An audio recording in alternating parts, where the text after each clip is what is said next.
We have the colourful James Henry and Andrew Francis on the other vehicle, and we have Louise in final control.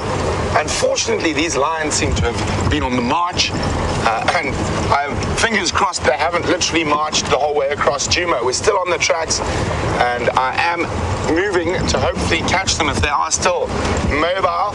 James is checking the area down there in case they decide to deviate from this direction. But at the moment, not looking too hopeful as we are getting very close to the eastern boundary. I hope all of you have had a wonderful Christmas Eve. And in some parts of the world, I think it is still Christmas Eve. It is very much Christmas Day here, and we are up and at 'em, so to speak. And the lion tracks still here, still heading east. I was hoping they decided to stop for a romantic interlude on these open areas around Drakensberg Road. The trucks do not go this way. I'm just going to check up ahead, otherwise they've cut south.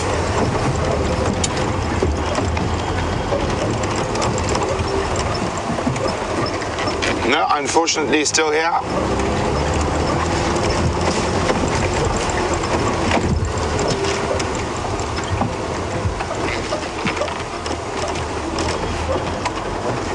There's tracks coming in here. I do feel those are from earlier though.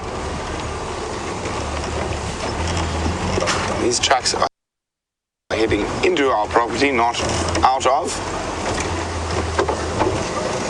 So let's have a look on the other road.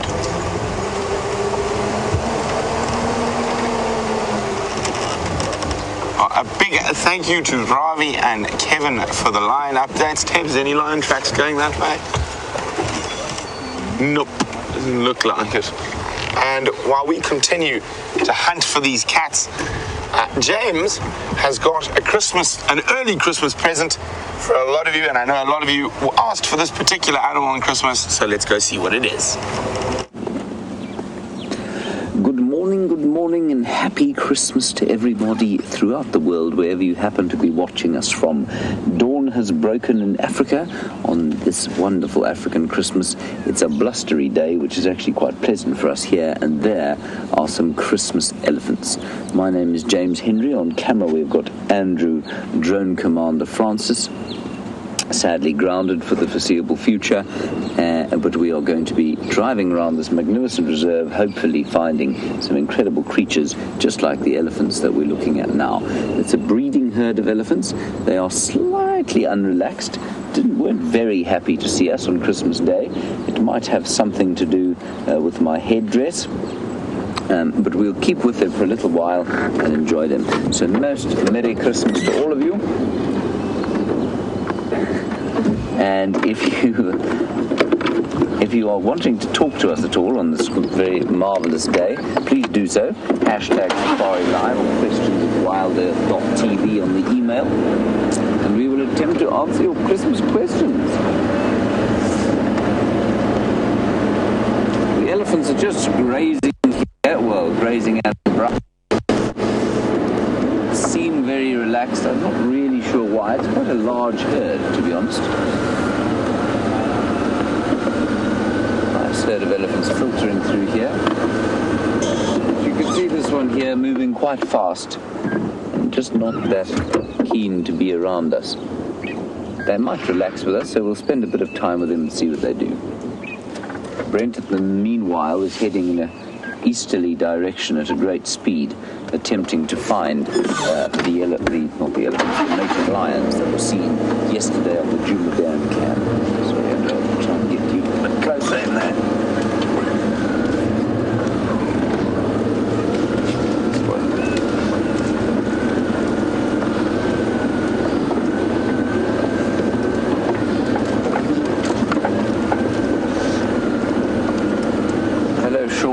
You think that Santa is bringing the Birmingham boys reindeer. I don't think he'll bring them a reindeer. He may well hand them a buffalo or two. This chap's very cross with us. find that they're probably a little nervy because of the wind. The wind, of course, makes it very difficult for them to hear any form of threat. Not that they have a huge number of threats out here at all, but I think it just makes them a little bit nervous, this blustery weather. And I have to say, while many of you would look at the weather like this and think it was fairly unpleasant, yesterday was a very, very sultry, sweaty night, and so we were very pleased to have a cooling breeze blowing over our faces today, rather than the welding torch that is the normal dawn sun out here. We're going to make one more attempt to get into viewing position here.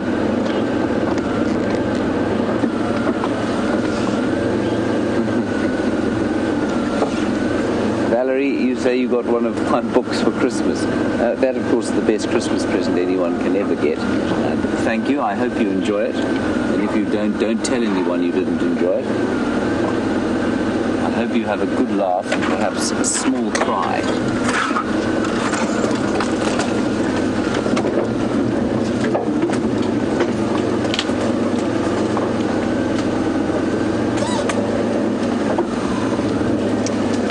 Gail, you ask a very valid question, especially as I'm sitting here with a bright red hat on my head.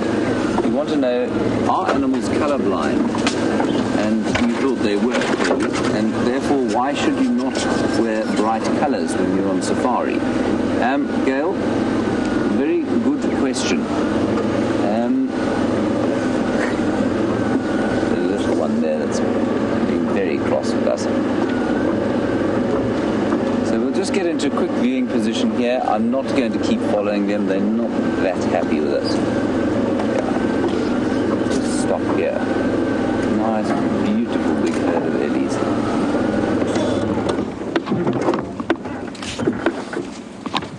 So, Gail, the reason is, yes, animals are pretty much colorblind, or many of them are. Look at that little fellow.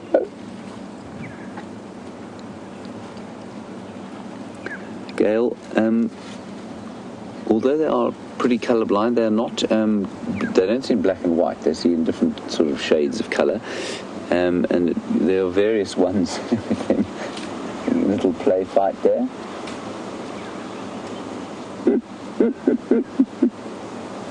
Sorry, Gail. I will get back to your question.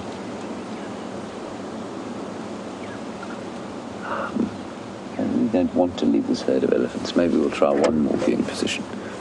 They all seem to be relaxing slightly. Although that cow there that we're watching now is watching us very carefully. She's kind of hanging back to see what we want.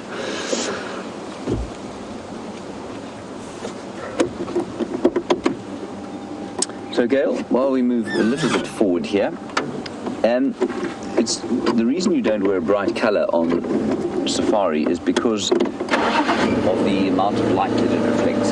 So if you wear a bright sort of white color like that, not so much red, but if you wear a bright sort of white color, bright yellow, bright orange, all it does is reflects light, and it makes it easy for animals to see that kind of reflection. Animals see in much better contrast than we do, so they'll pick up the different shades of light and dark more effectively than our eyes do. So it's not so much the color as it is the reflection. So if you were to wear a very dull yellow, that would be fine.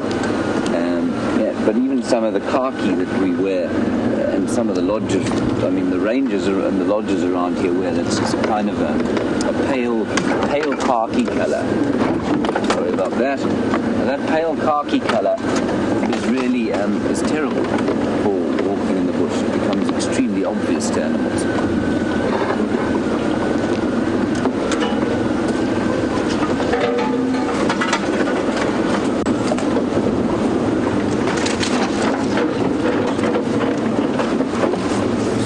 Give them a little bit of space.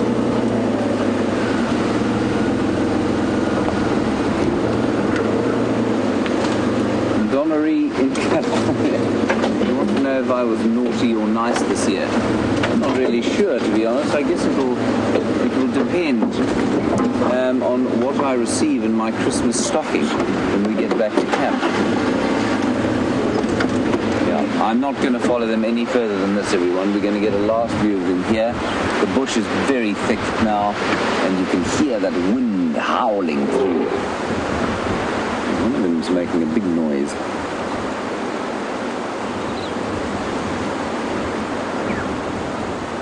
You see her hanging her foot there like that. That foot hanging is a very classic kind of displacement behavior that says, I'm not that comfortable.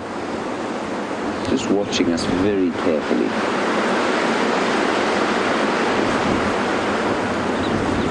Now, let me get hold of Brent Leo Smith from the radio. I think he's trying to get hold of me. And go ahead, Brent Leo Smith.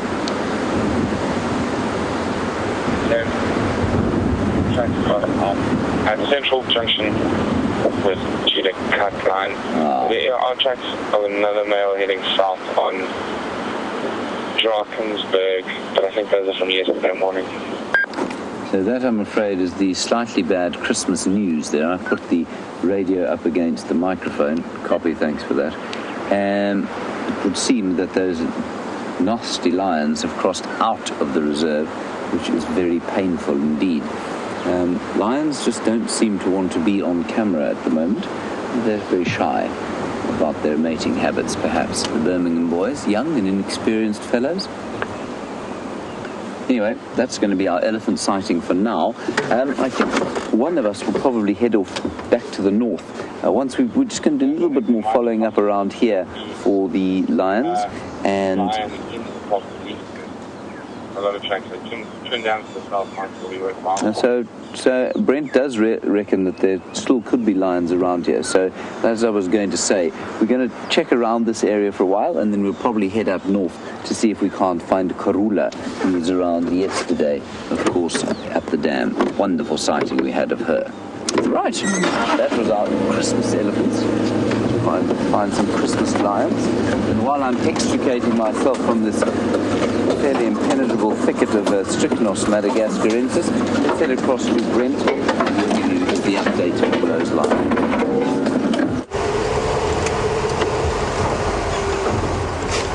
So I hear you heard the sad news. It looks like that mating pair crossed our southern boundary.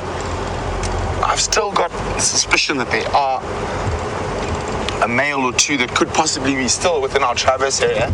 So we are going to continue to check.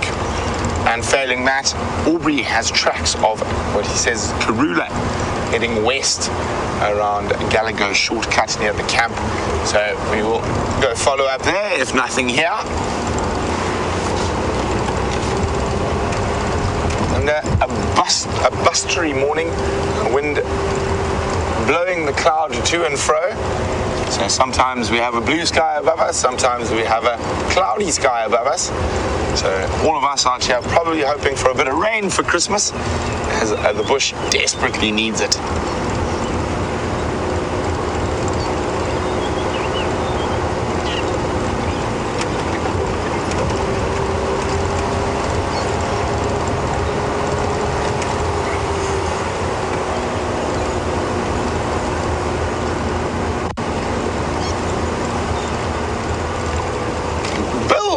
Merry Christmas, Bill. Bill would like to know if I've seen any reindeer tracks today.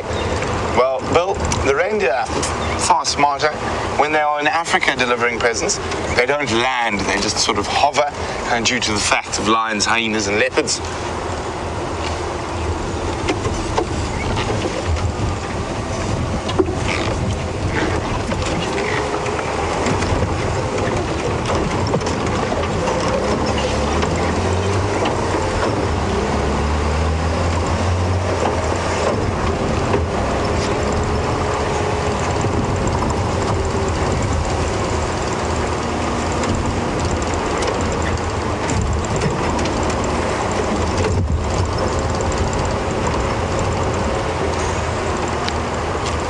Christmas, Anna Marie, and thank you. Anna Marie says I look very cute in my Santa hat.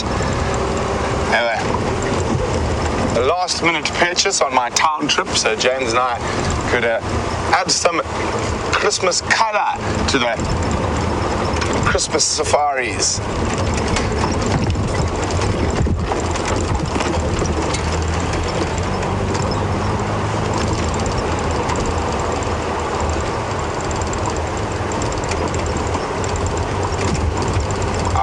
look what we have here. We have a Christmas group of Dagga boys, or buffalo bulls. Hello, gentlemen. Looks like their Christmas Eve was not filled with lions, so they're quite happy.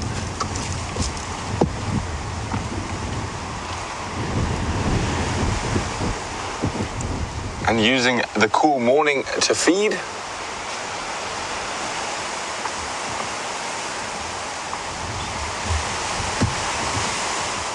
Actually hear the wind. Not quite howling, not at gale force just yet.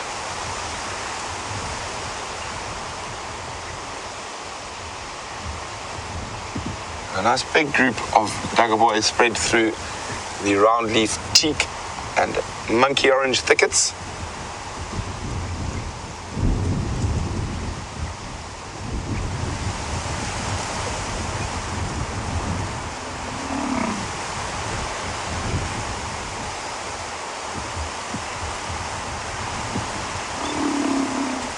What's going on there?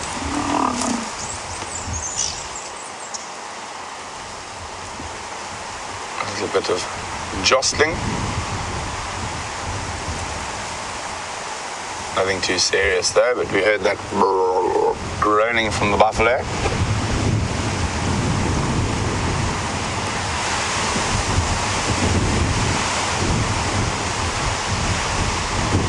And lots of oxpeckers in tow, and they must have been up early before the wind to find these buffalo.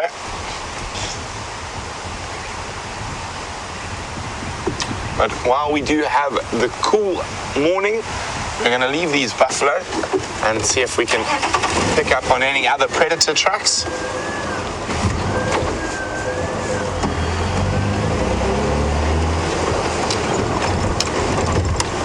A very Merry Christmas to Lily in the Lone Star State of Texas. Lily says she's been following the LiveSafaris. Billy, sorry, not Lily, Billy, since Big Cat Week, and would like to know why we haven't seen a honey badger yet. Well, Billy, they're quite difficult to see on camera. They're very highly mobile quite often. Although this is a good area. I've seen honey badgers a few times in this area. And actually 3 times on foot in this very area here.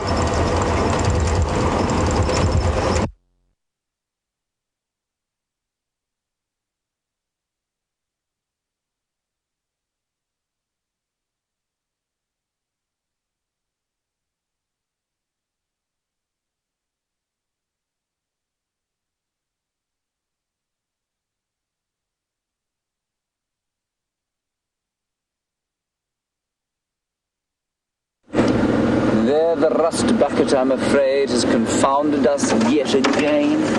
Never mind, Brent will find some signal, I've no doubt. We've got, of course, put the aerial on his head, given his stature, and I think that probably solved the problem. He would look a little odd with a large white aerial sticking out of his head, though. We are now on the southern boundary, and we are hoping to find some tracks of the... Well, actually, we're not. I don't really want to find any tracks of lions here, because it'll mean they're going away from us.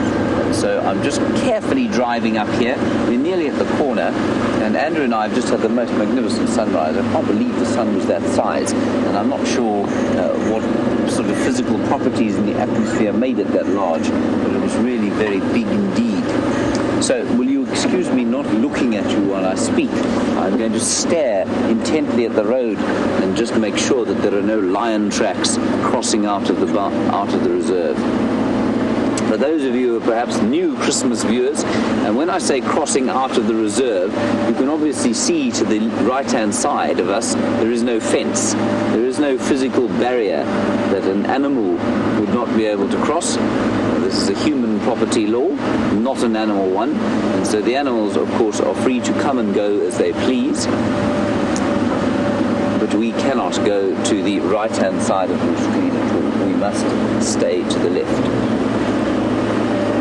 I haven't seen any tracks yet. And what you're looking for when you're looking for a lion track, if you think of a house cat, I'm sure most of you have seen a house cat if you don't own one. Exactly the same shape of foot, basically, but about the same size as my hand. So about that size. Imagine your house cat's track that she's left in the garden or something like that, but that big, and that's what we're looking at when we look for a lion track, especially a big male lion track, because that's what we'd quite like to see.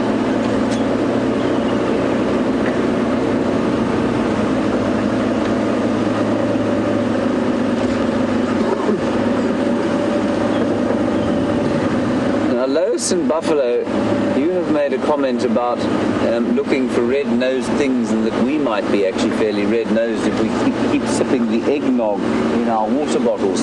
Eggnog, of course, seems to be a tradition developed in North America, and I've never actually drunk any eggnog, and the thought of raw eggs this morning is slightly distasteful to me. So Lois, please, or anybody else in North America, could you tell us exactly what goes into eggnog and what makes it taste different from raw eggs? Because I know that most of us have an aversion to eating raw eggs. Andrew, have you ever had eggnog?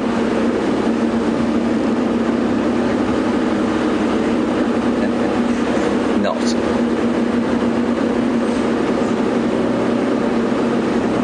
Right, we're coming up to Cheetah Cut Line junction with the southern boundary. I haven't seen any lions crossing. Oh, Cat, Florida, this is one of those questions pretty easy to answer. You want to know who benefits more, predator or prey, during a windy day like this? No question, the predators enjoy this far more than the prey. Right, we're just going to show you a little bit of the sunrise. We might get a better view just up to the left, but before we go there, have a look at that magnificence over there.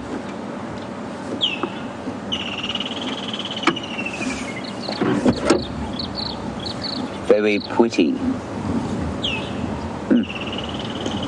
The rustling leaves of the silver cluster leaf, and quite apart from just showing you the beauty of the sunrise on this Christmas morning, it is always a good idea when searching for lions to stop every so often and have a listen.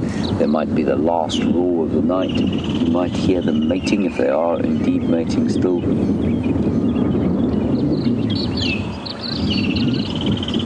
You also might hear the alarm calls of distressed animals about to be made Christmas lunch of by the lions.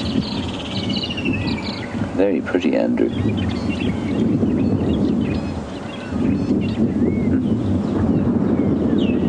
I'm sure you can hear the wind blowing.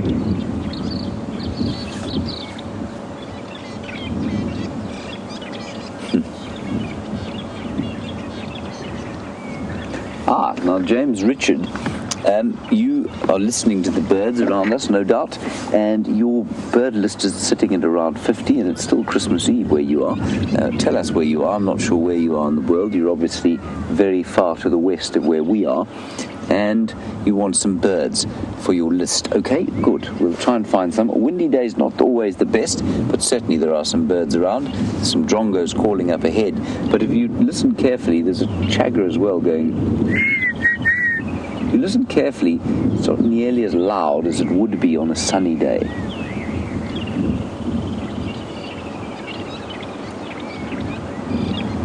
So it's quite quiet, and that's just because of the wind. You obviously can hear the ubiquitous woodland kingfisher going.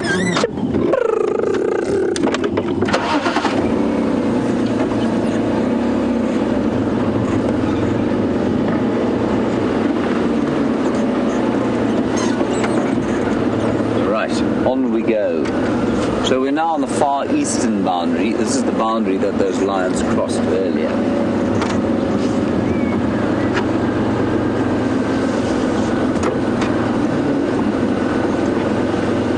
Hello, Joel in New York. Joel, you want to say how, or you want to know how you say Happy Christmas in an African language? Well, of course, Christmas doesn't have a sort of African name.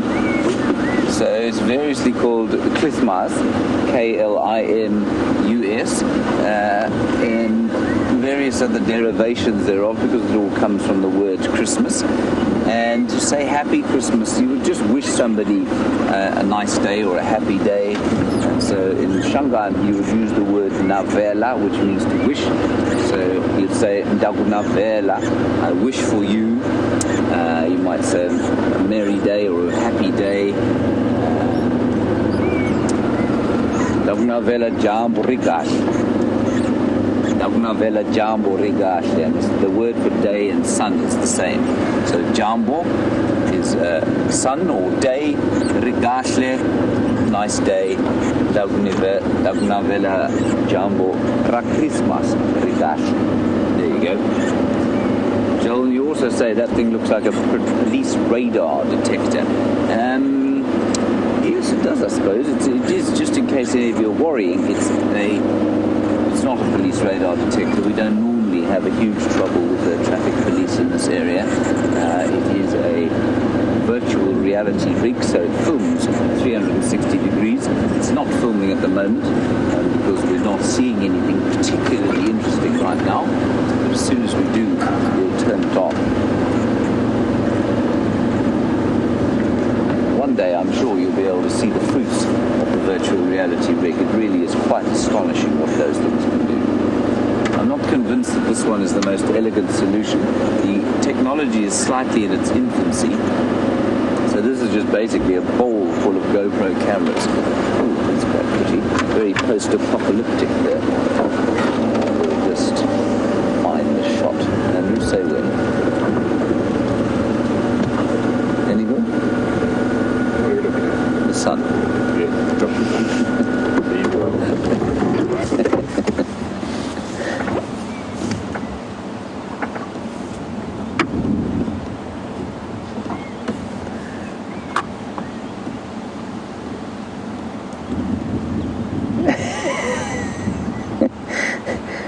JJ in Canada.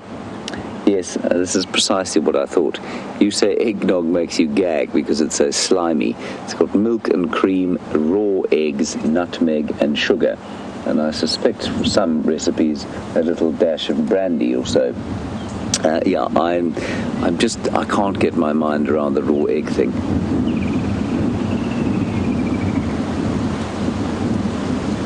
Beautiful sun. So we're just listening again.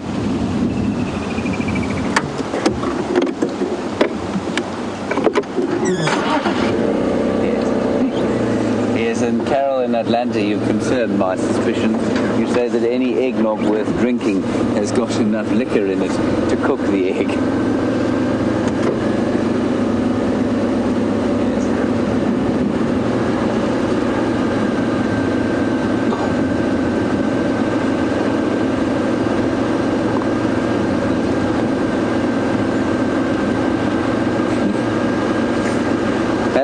Gracie, aged just 8.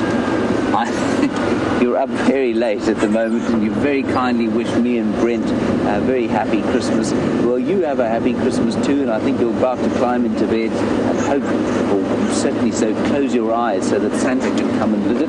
I hope you're leaving him a cookie or a mince pie and some milk to have, perhaps some fortified milk for him to have when he comes and delivers his gifts to you. And I hope you sleep very well. Try and sleep. I know it's going to be very difficult, Gracie. It's going to be so exciting thinking about all the presents you're going to get in the morning. We'll see you in the morning when you wake up. It'll be afternoon here, and you can tell us about the things that you've got for Christmas. Sleep tight.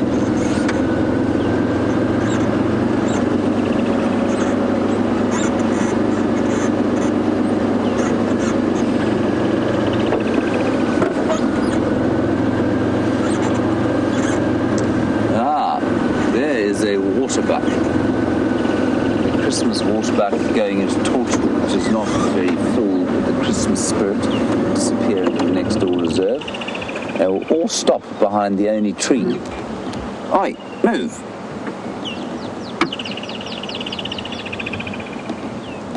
He's not going to move. Leave him. Just move a bit forward. There she is. Waterbucks. Robin in New York You want to know how our Christmas pudding was. Robin, it was actually very delicious. I set it aflame. We had sort of individual portions of Christmas pudding, delicious ones. And they were specially brought in yesterday. In fact, the man who brought them in was threatened with sort of arrest at the gate if he didn't have the Christmas puddings with him, but he managed to succeed. And what I did was I heated some brandy up in the pan, as per my old Aunt Jill's instruction, and then set it aflame and poured the flaming brandy all over the Christmas puddings, and we carried them out to the strains of the 79th's Farewell from Gibraltar, which to most of you will mean absolutely nothing, but it's a bagpipe tune, and that's an old tradition from my family, which I subjected the rest of the camp to last night. So the strains of the great Highland bagpipe could be heard ringing out over the Lowveld as the Christmas pudding entered to great fanfare. And then it was actually very, very delicious Christmas pudding. Although I did make some brandy butter, which is supposed to be sort of rather sweet rather than give you a mule-like kick. And the brandy butter was very poorly made by me. So I shall have to ask my cousin how to make it properly. It was pretty lethal. People sort of lying wide-eyed on their chairs afterwards.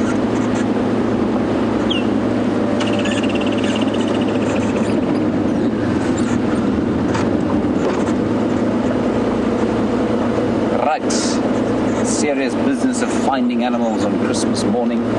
Fortunately, there are no tracks to follow. We may have to head back to try and find a marula. Definitely no lions here.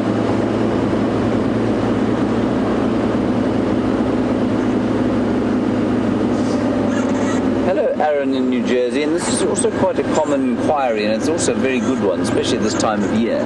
Aaron, you want to know if there's anything in the way of edible fruits or edible vegetables out here? Yes, there are sometimes. Just depends on the time of year, but most of the trees that do fruit so briefly, that you'll get them for a couple of days, and then they just disappear. We get bushes like worry bushes, which make beautiful little red berries, and they're quite nice. And then we get the white berry bush, which makes surprisingly white berries. They taste like sort of sweet peas. And then the most common one, of course, is the marula tree here. That's the marula tree we're driving under now. And the marula tree produces a very delicious sweet fruit, but only sort of at the end of February and into March. The elephants really love them. I think they produce fruits north of us, probably around now. They last for about 3 or 4 weeks. And that's by far the longest that any fruit arrives around here. We get a little thing called the sour plum, which is like a reverse sour worm. I'm sure you know what a sour worm is. It's those sweets that you buy and you put them in your mouth, and they're very tart to start with, and then they become quite sweet. And the sour plum is precisely the opposite. You pop it in your mouth and you think, oh, that's delicious. They immediately become quite sour after they've been very sweet to start. Delicious things. But basically, you can't. I think it's really struggle to survive out here if you couldn't hunt. And so I used to get questions often, could you survive in the bush without any kind of supplies or any kind of food? You might be able to, but there's not a lot of sort of root stock or edible vegetation, certainly in the winter time, for you to survive on. So no, I think you'd have to, if you couldn't hunt, say, an impala or two every so often, I think you'd really struggle to survive out here.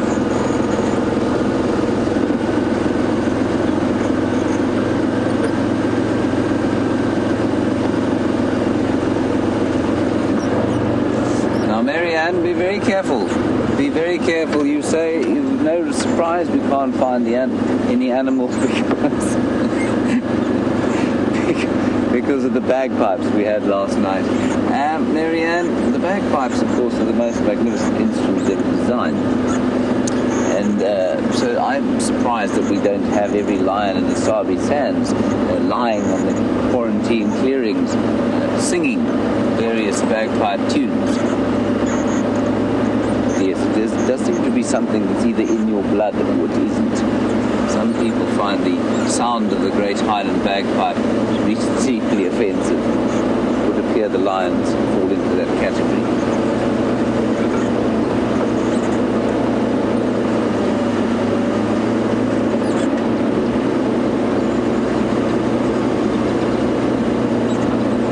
So this is the cut line, this is cheetah cut line, the far eastern boundary. It's the same cut line that Brent was on a little bit further north, where the lions crossed over to the eastern side. But he reckoned there were a few heading sort of in this direction. So we're going to keep following up here for a little while. See what we can find.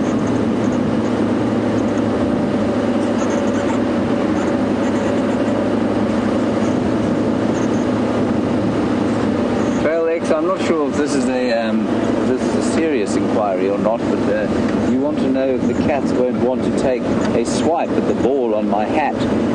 Trail X, I think it's highly unlikely, but if it does do the job of attracting us a lion or two, well, then who are we to complain? Oh, that's lions. Some lion tracks, everybody. Let me just get out of the car and show you. Of course, when you see fresh lion tracks, it's always a good idea to look about before leaping out of the car in case you stand on one. I don't tend to take very kindly to that. Can you see this one at all? No. Can you see this one? Yes. Right, there is a lion track, everyone, and that looks like the track of a female, and she's heading that way.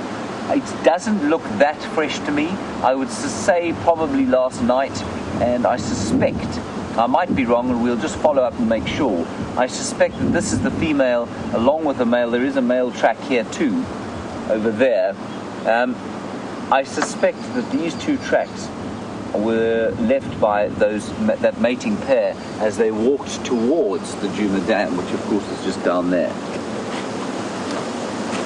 They are going on there. I'm just going to walk around the vehicle and I'll show you where they went. So you can see them, well, you can't see them there, but they're crossed over here and they're walking straight down there. Straight down that way. So let's drive down there and see if we can't see anything. Don't know how fresh they are. Like I say, I think they might be from last night before they got to the Djuma Dam. Good old Jigger's door is going to fall off and it'll be a blessed day one day.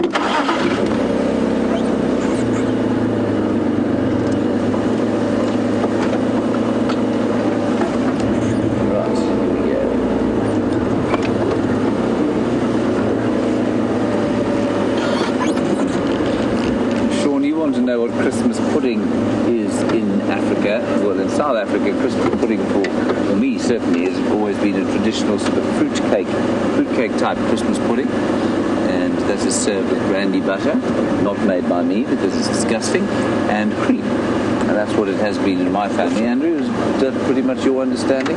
Yeah. Yes. So that's what it is. Right, let's head across to Brent. We'll follow these tracks for a while, see what Brent's come up with, and hopefully see you with some lions a little later.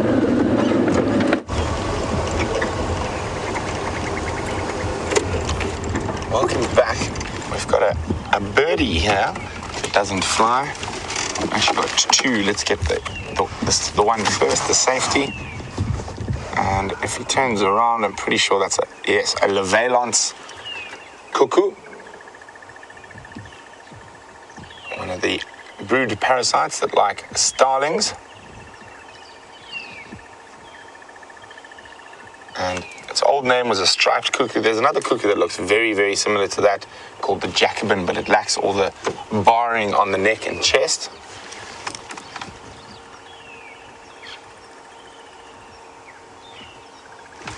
Just lion audio.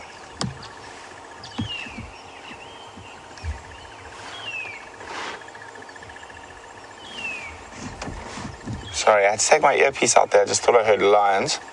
It wasn't. It was the Christmas celebration. Oh, he's got something while I was trying to listen. What has he got?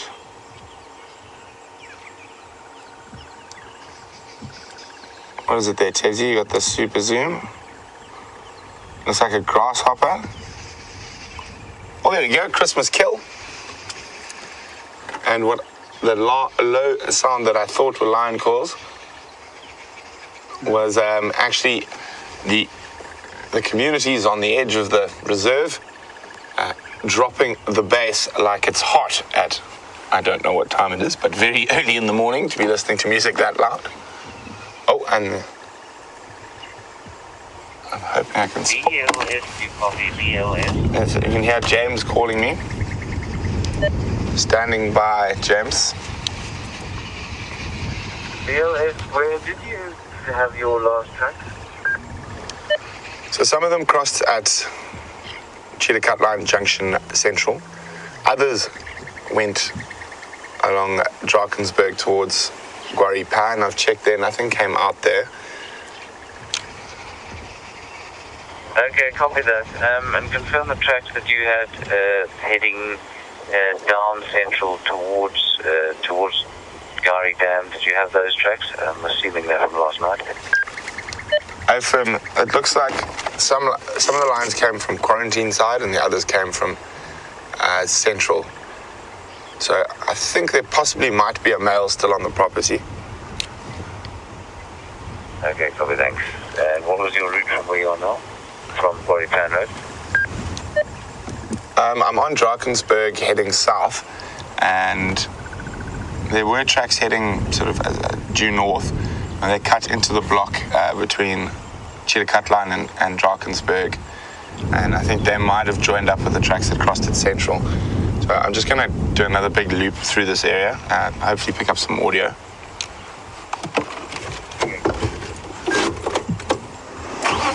So it wasn't that nice little Valence cuckoo, and I'm just trying to...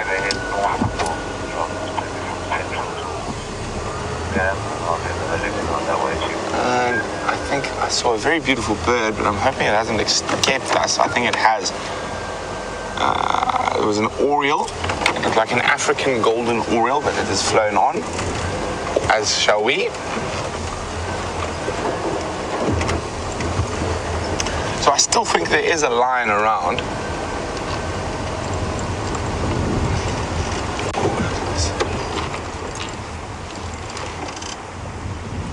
Just a really, really close view of this if it doesn't fly. Le Valence cuckoo. The one joy of the little camera, although we don't have a monitor to see what's going on, the super zoom it affords you guys is incredible.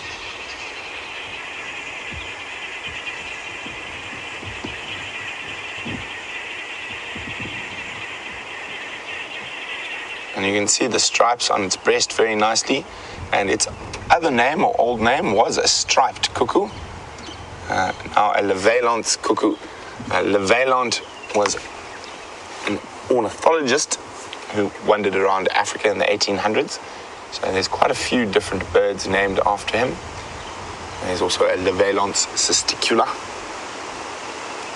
He's a Frenchman.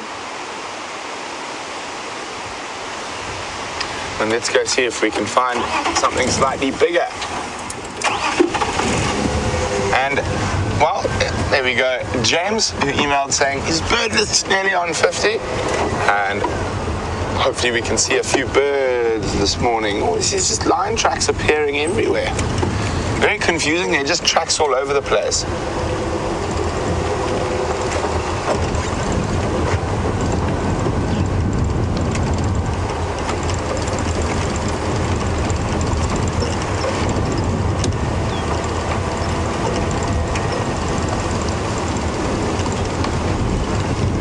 Very welcome little bit of respite from the heat this morning with a bit of a nice cool breeze and some cloud.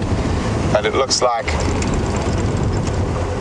the cloud is breaking up and it'll be another steamy day. Well over 100 degrees Fahrenheit yesterday.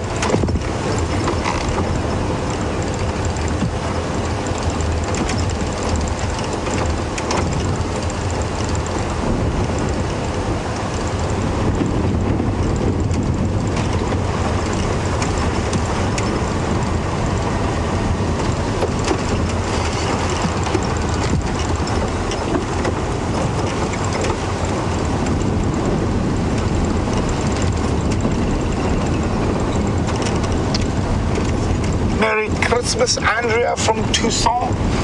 Andrea would like a little update. She missed the first bit of the Christmas morning sunrise safari. And from what we can make out, some of the lion tracks have crossed over our boundary, and we now just, James and I, are looping in the same area, because there are a lot of tracks around, just to see if possibly some of them did not stay within our realm.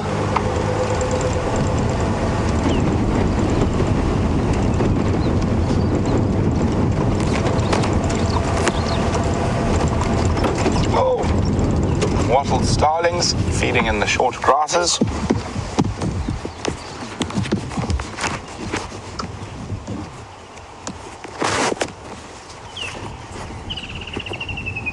Nice little flock of wattled starlings. You can see the males with that prominent yellow and black growths on their face that give them their name. And they will lose that for the dry season, only have it on during the wet season. And you can see how they cooperatively sort of move through an area at quite speed, trying to disturb insects.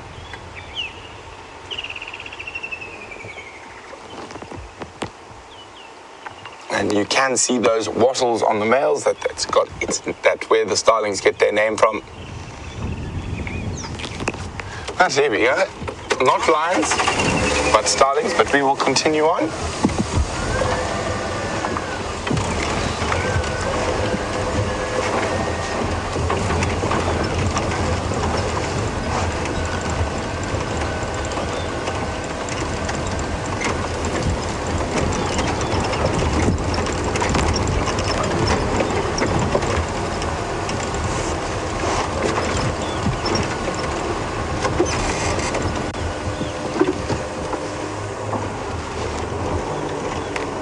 A little red-crested quahan disappearing behind the bushes there. Come on, pop out again.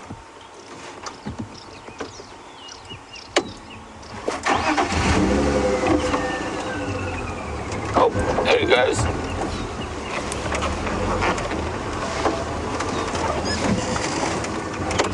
Not the most relaxed little quahan, disappears off.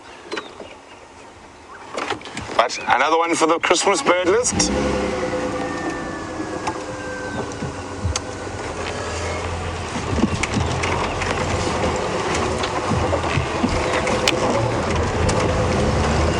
So I'm also keeping my eye out for a special butterfly today. And we have seen it on the live safaris. And it's called a Christmas tree acria because it's so brightly colored. Hopefully, because it's Christmas, we will find one.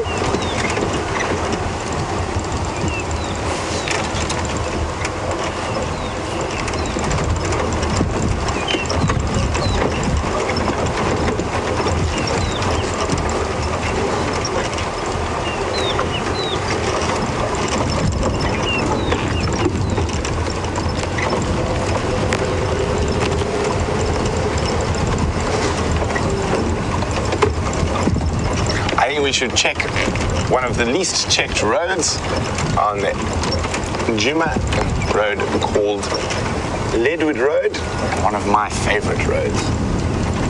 Had quite a bit of success recently on that road, and it is where Quarantine and Kunuma in the last 2 months have both killed kudu. And it was the first place I was lucky enough to witness the Birmingham boys on their first really solid push to chase away the Matimba males. It seems like an age ago now, and the Birminghams are the dominant males, and the Matimbas are down in the south, a long way away from here.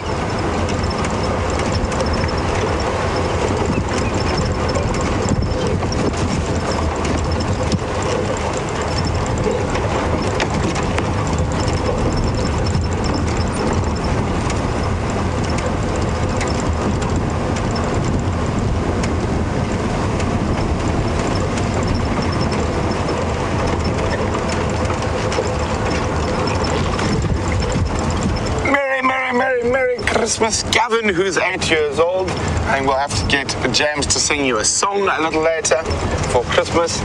And Gavin would like to know how our Christmas morning in the bush has been so far? Gavin, it's been splendid. Well, I slept in a little bit. Instead of waking up at 3:45 in the morning, I decided I'd give myself an extra 15 minutes, and I only woke up at 4. So, little treat on Christmas. And other than that, we went through, had a nice cup of coffee, and because it's Christmas, instead of having milk in our coffee, we had cream. So that was a little treat as well.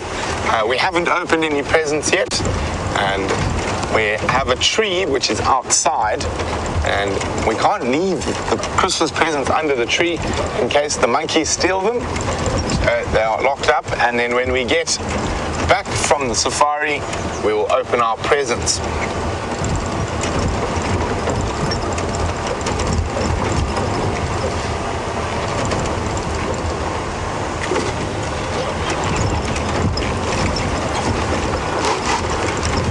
So no lion tracks on Leadwood Road so far, but we are only at the beginning of it. And after being so vocal last night, I heard the lions roaring from about 10 o'clock. I have not heard a peep out of them this morning. Maybe they are on a Christmas go slow.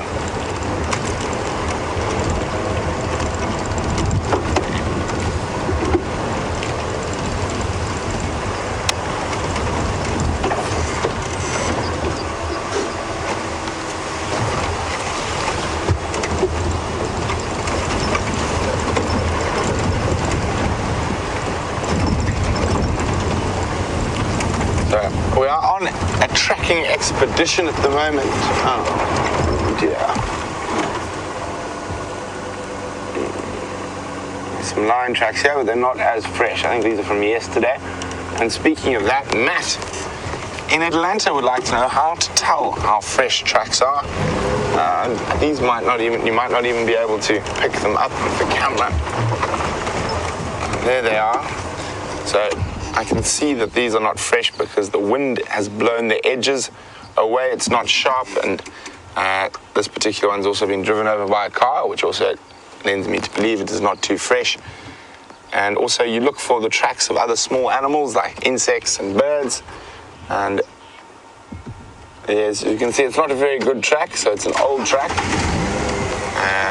But you look at the wear and tear on the track, so fresh tracks are really nice and prominent and clear, and especially now on a windy morning like this, where the wind hasn't had a chance to round the edges yet.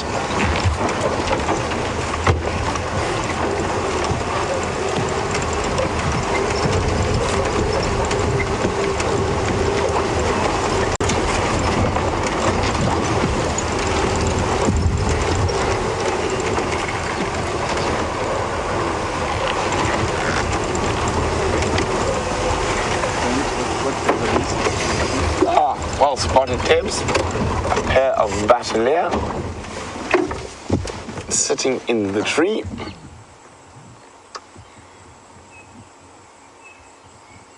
Ruffled up from the wind. They'll probably get moving. Oh, there we are, a little ruffle. Get moving in a little bit, see what they can find. Incredibly good eyesight. Often one of the first predatory birds to arrive at a carcass. They are related. They are a type of snake eagle.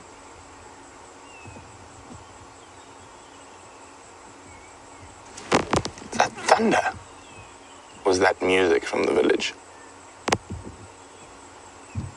Music.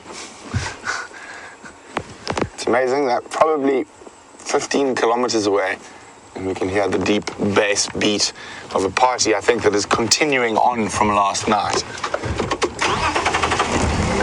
More birds than the other. Yeah, there'll be more bats there. We often see them around here, and they like to sleep in these dead trees. So a lot of your big predatory birds prefer to roost in dead trees because there's not so much stuff to catch in their wings, and they can take off and land easily.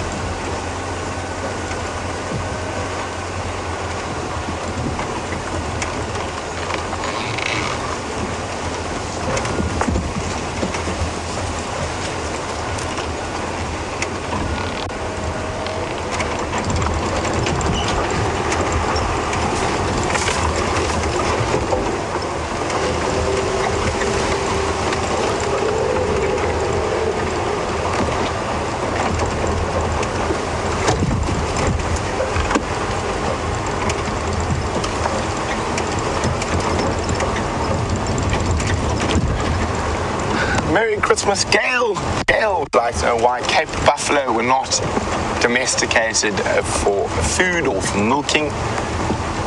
Well, Gail, it's because they're cantankerous and can be very dangerous. They don't have the best of temperaments, and also to catch them is quite difficult. So you would have to catch a few and even possibly young ones to domesticate them, and the herd would probably not stand with that. And we're quite soft and squishy, so they probably would have squished most people who tried.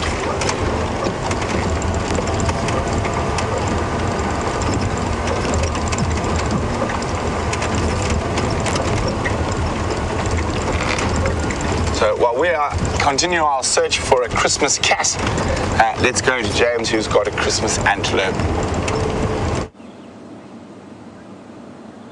And there is Christmas kudu, while Brent looks for Christmas cats. Not a particularly confiding one, and of course he thinks getting a little desperate out here for animals. This is not unusual on a blustery day. The animals do tend to hide a bit from us. He's a lovely young bull, and he's probably just over a year old. You can see 2 years old. You can see his horns have almost completed their first full twist, and that will make him 2 years old. He's enjoying some Christmas combritum there. You like my use of alliteration there, Andrew? Wonderful. Christmas combritum, thank you. Christmas kudu is also alliteration, although not strictly, just in case you were wondering. With Jesus buck.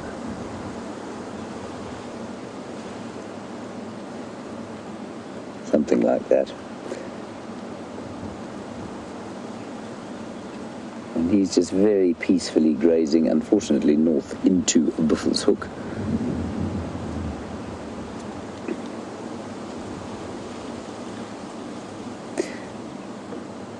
Hello, Gavin. You're in Illinois and you're only 8 years old, which begs the question as to what on earth you're still doing up at the moment. I suppose because it's Christmas Eve, you're allowed to still be awake, and you want to know how our Christmas morning is going. It's very kind of you to ask. Our Christmas morning is going beautifully, just because it's Christmas mainly. We're not going very well in terms of the lion tracking, but that's okay. It's just nice to be out here, and very nice to be chatting to everybody who's watching as we go through this lovely Christmas morning in Africa. Thank you, Gavin. Now don't forget that your presents will probably not be delivered by Santa unless you close your eyes and go to sleep at some stage tonight. Do not forget to leave the old man a mince pie and something nice to drink. A 12-year-old single malt will probably go down a bit better than some milk. And Diane, yes, very good question on that score. Has Santa delivered his presents to me yet? No, Diane. Santa was being very remiss in his duties. He didn't deliver me anything. Andrew, did you get anything this morning? No, Santa wasn't on form today. No, Santa, I think, somehow neglected the Kruger National Park yesterday evening. None of us got any gifts. We will hopefully, I think there is a... I think there might be one gift each sitting back at camp. Whether Santa delivered them or not remains to be seen. We'll see what the card says on them. They're sitting under the scraggly Christmas tree now, I hope. In fact, we couldn't leave them under the tree because the monkeys would have got into the camp and ripped them up.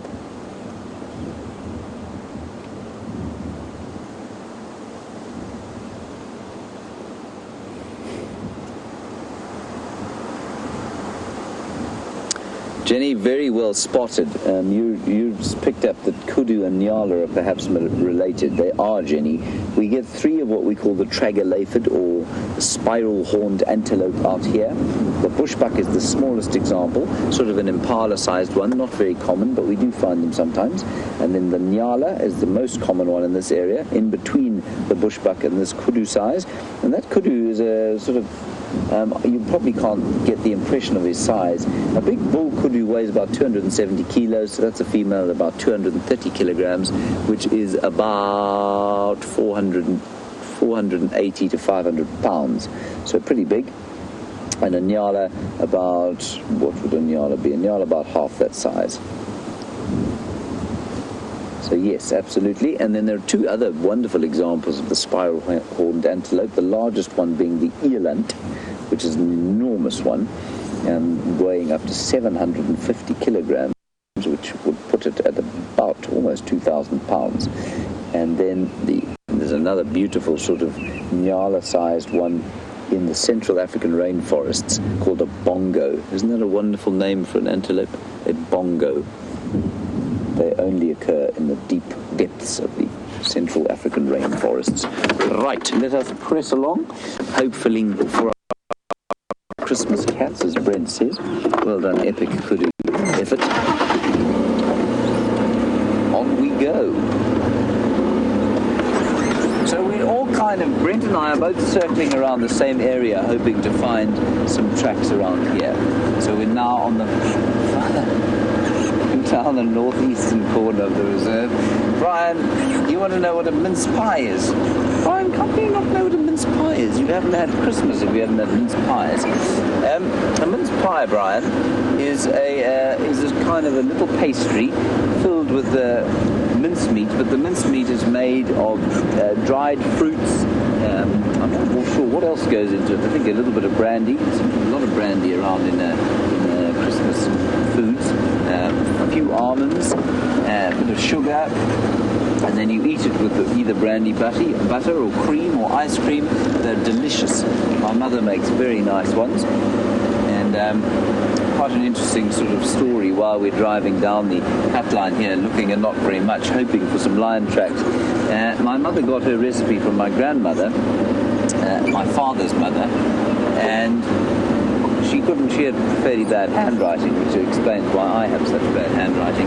And one of the ingredients she thought was onions, and for many, many years she'd put onions in the mince pies, and nobody kind of noticed until one day my aunt said, "Did you put onions in the mince pies?" And my mother said, "Yes, of course, I've been putting them in the mince pies for 20 years.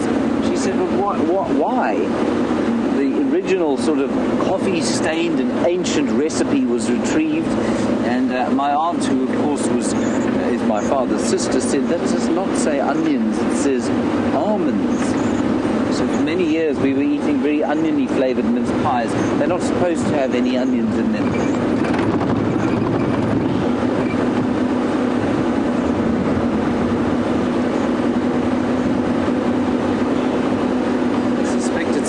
Tradition rather than an American one, like eggnog.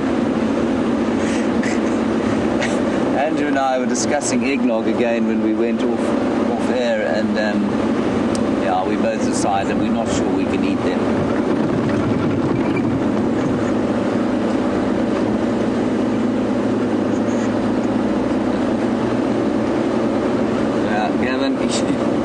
Gavin, 8 years old. You are still awake because your mother is finishing off her Christmas treats for Santa. Good for you, Gavin. I remember being your age and being completely unable to sleep on Christmas Eve, sorry. And I hope you are able to get a few hours of sleep. Nothing greater than waking up with a pillowcase or stocking at the base of your bed with little treats in it. Some buffalo up and down the cut line. Maybe they were harassed a little bit by the lions.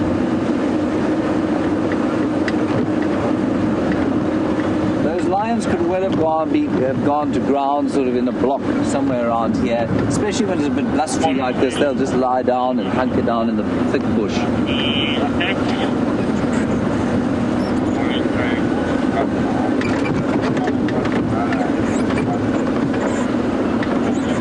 Brent is just to the sort of southwest of us there in the block. I'm just actually listening to what he's found.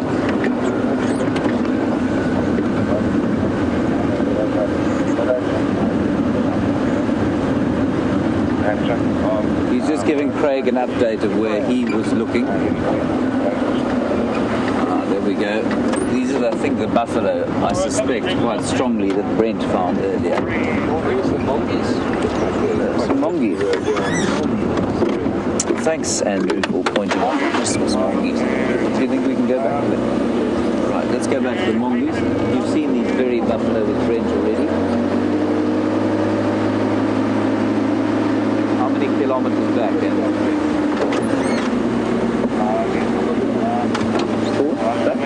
Oh, in there to the mound. Oh, look at that. Well spotted, Andrew. Christmas mongoose.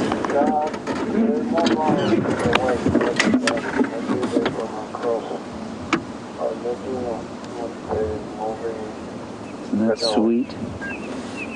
Look at them, little dwarf mongoose, just coming out for their Christmas day.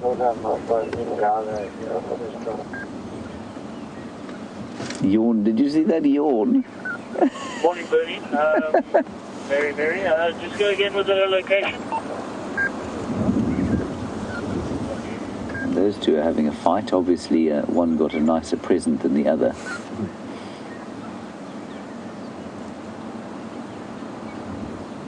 So sweet. And I always love the way that these things are completely unlike so many of the other animals in the bush. They don't come out at first light. They only come out when it's sufficiently warm. They're late sleepers. And they go to bed very early as well. They don't like to hang about at night. That little one came from about 10 meters away at a very high speed indeed. Oh, look at them yawning. They've obviously just got up. What a perfect little mound they have to live in. So that termite mound there, everybody, is grown by, or built by a termite called Odontotermes. It's also a fungus-growing termite, same as the sort of termites that make those enormous castles of clay. But this particular one is a different species. That's as big as their mound gets, and they're obviously an extensive network of tunnels and that sort of thing, including fungus gardens under the ground. When the termites leave, the mongoose will take over. Often also black mambas and snakes like that will live in these mounds, so those mongoose will have to be fairly careful. And just sitting here listening, of course, just if we can't hear a contact call from a lion, oh, something like that. Those two mating lions that were seen on the Juma Dam cam have just been found now on Torchwood, exactly where Brent said, the tracks were going.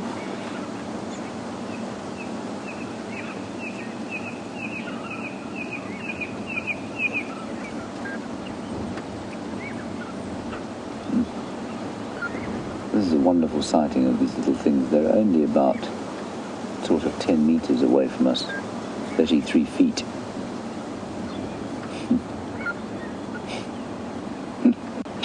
Jan in Los Angeles, you say when we're prepared to try eggnog, you'll try mince pies. They sound yuck. They're not yuck at all, Jan. But fair enough. I don't think I've done them justice in their description.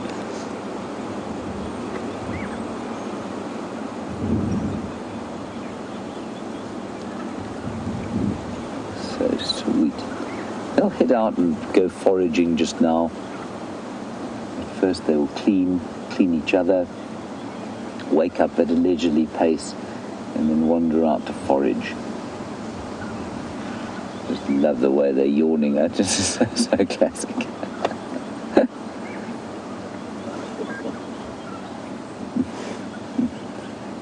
Barbara, you say that it's for sure that I've never tasted eggnog or my attitude to it would change. I have no doubt it would. It's just the thought of it that I can't get over. I'm sure if somebody was to make me some delicious eggnog, I might be able to be persuaded otherwise. Andrew's looking very suspicious. He thinks that he would not be convinced.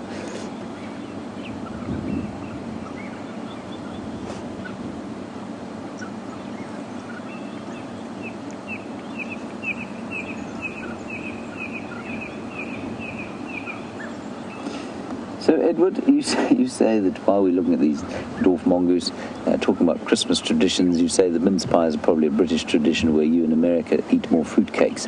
Yeah, that could well be the case. We certainly have fruitcake here as well for Christmas, and the Christmas pudding is a kind of fruitcakey type thing. And then there's also the Christmas cake, which is a fruitcake. I find many people these days, when you tell them fruitcake, they look very ensconced at you. I think it's delicious. Look at them, just warming up.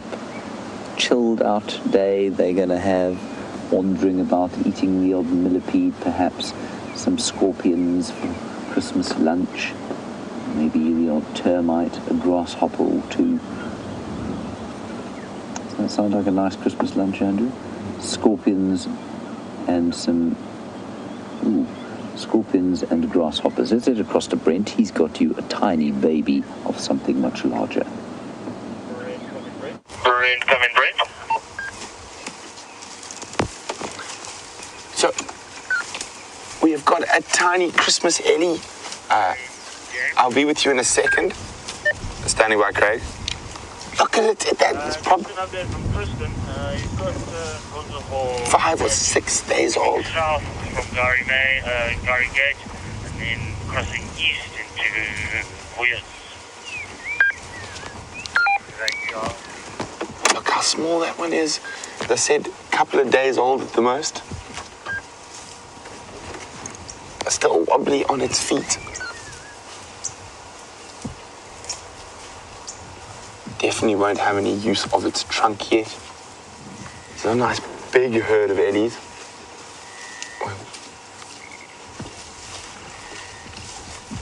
I can see at least 16 already. I'm sure there's a few more I've missed.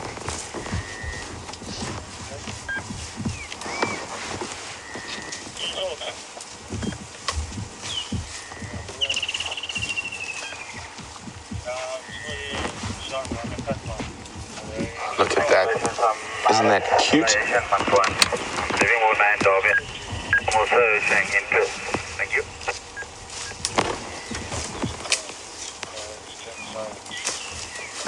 Very, very sweet. So just a quick update. There's lion tracks we were following. They have been found to the east of us. Oh, we're about to be surrounded by ellies. Hello. Good morning, madam. Oh, yes, you're very scary. I'm running away at great speed. Yes. This young female giving us a bit of a head shake. And she's probably about 4 foot, 5 foot from the vehicle. Just reminding us that she's a big, strong elephant, but now back to feeding, and more important.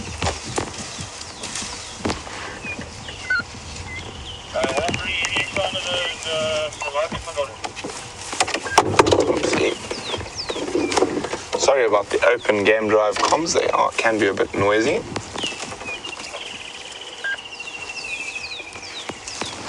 There's a Christmas wrestling match between, looks like probably about 2-year-old little boys.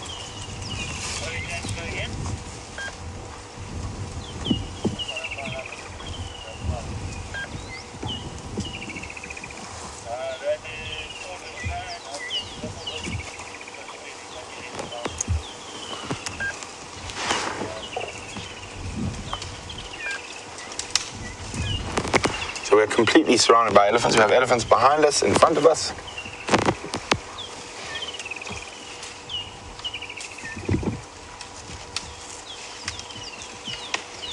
Oh, look at that tree.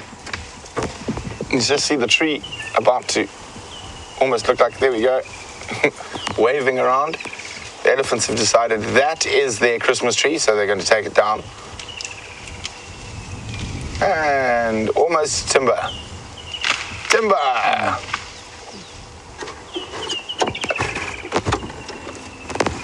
Let's see who that female is. Hello, girlie, right behind us. I'm just going to wait till she moves before I start. And with ellies, always important to, there she is, she's got a little fight, that's why I waited so she's a bit further away.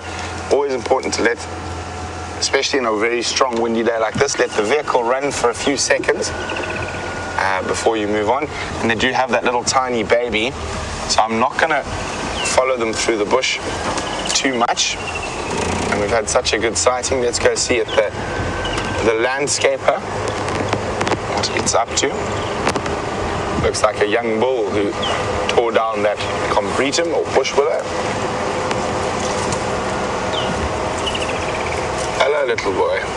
Oh, quite a big boy now. Probably around 20 years old. And look at that. Pushed down the whole tree for one little branch.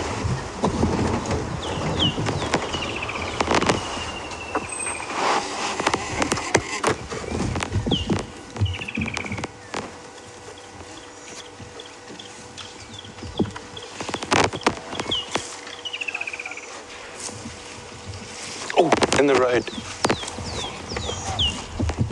we've got another very rare animal in the road ahead of us. It's a ground hornbill.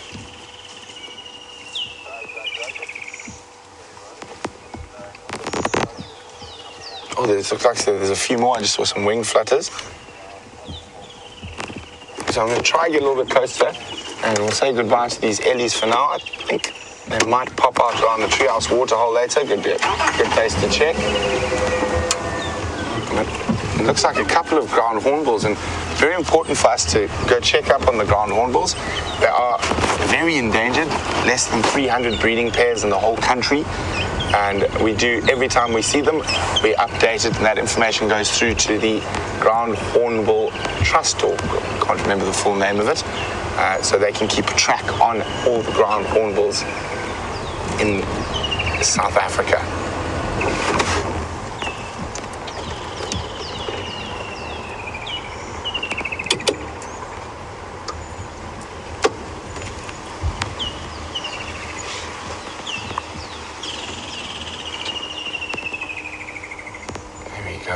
Walking down the road, and there's another one to the right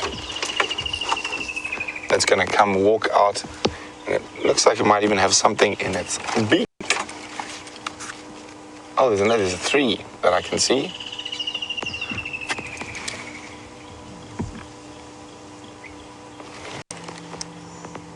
Let's sneak forward a bit again.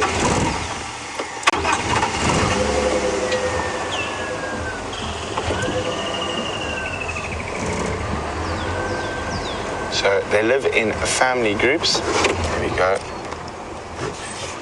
And the oldest female will generally be the only one that mates. And all the other females will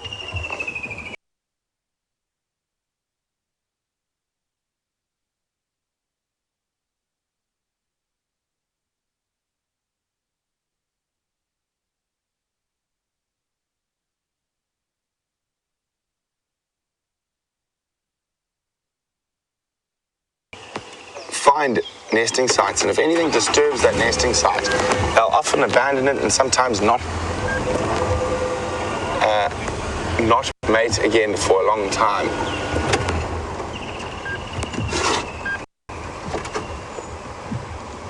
Oh, just caught something on the ground. Just trying to get forward enough. Are we going to have enough rolling space? Tabs, we good? Cool. So there are three here. From what I can see, one female and two males. Now, the females have a little blue spot in that red wattle below their face.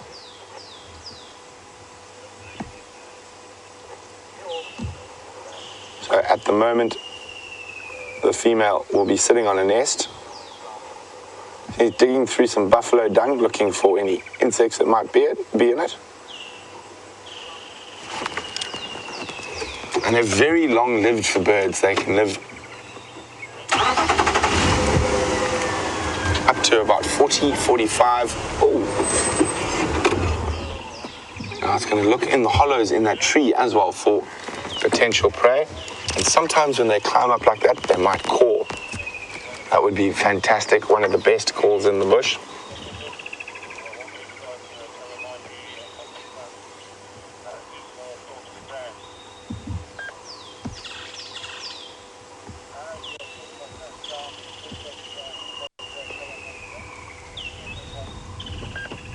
Listen to that. It's hammering on the rotten marula wood, trying to scare anything out.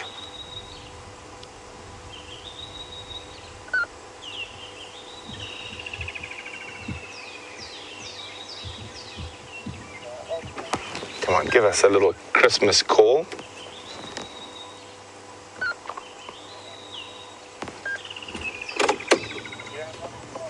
Hey, listen to that.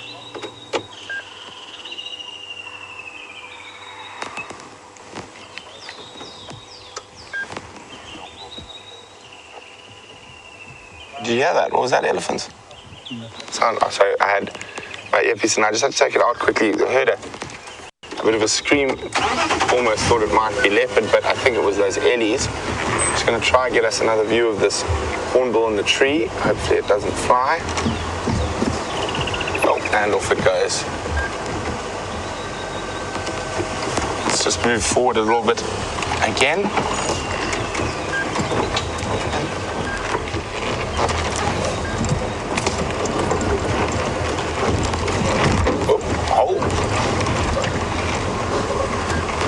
So they will actually collect food out here and take it back to the female sitting on the nest, and it'll be a collective family effort.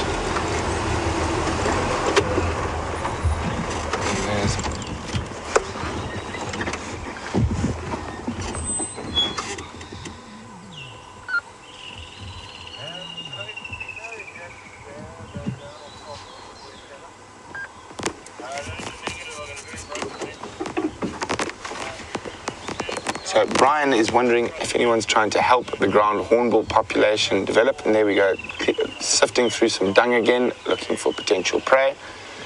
Yes, there's quite a few different projects that are aiding ground hornbills.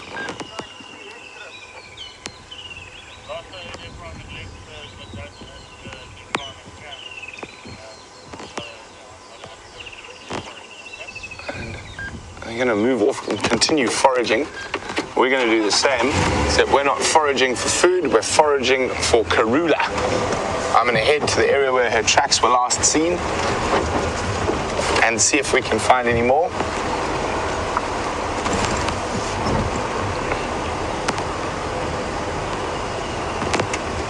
Merry Christmas to Jennifer Turner. And Jennifer would like to know how big ground hornbills are. Jennifer, they are about 70 centimeters in height, so about the size of a turkey. But we won't be eating them for Christmas lunch. That would be a very hefty fine and possibly some jail time. I would prefer not to be spending my Christmas behind bars.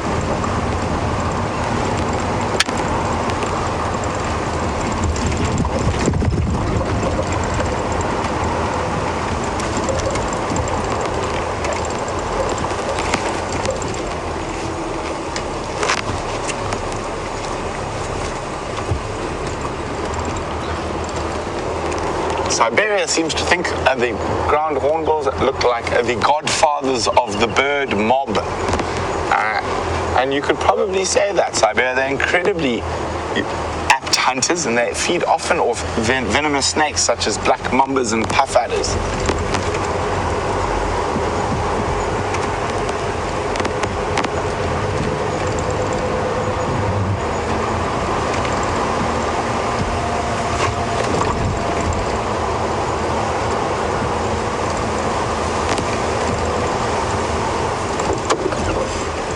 Well, a comment from James Richard on Twitter. He loves seeing the ground hornbill. It's its favorite bird on Juma. Now, many times I've driven past this termite mound, and when it's in this funny light like this, you have a look there, Tebsy, it looks like a leopard sitting there. It's even got ears, but it is just one of the towers from the termite mound, the small one on the left. And especially when the light's a little bit dark, it looks like a leopard every time you drive past. I've even had Andrew convinced it was a leopard the one day.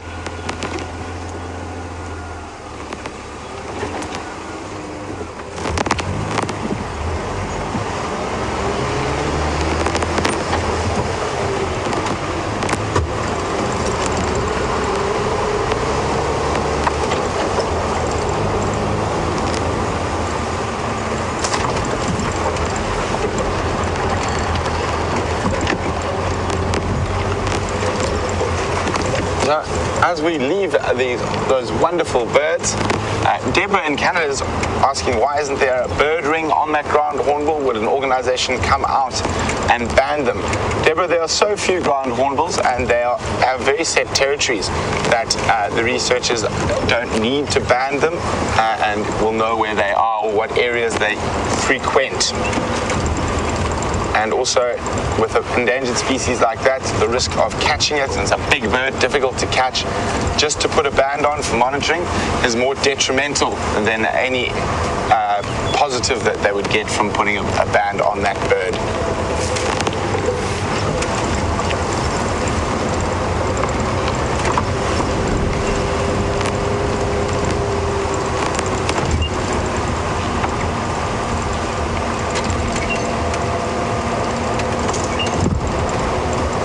A very Merry Christmas to you too, Kathy in New York, from all the WildEarth crew. Kathy was wondering, have I ever seen a ground hornbill nest? They must be huge. I have, Kathy, and they are massive, absolutely massive.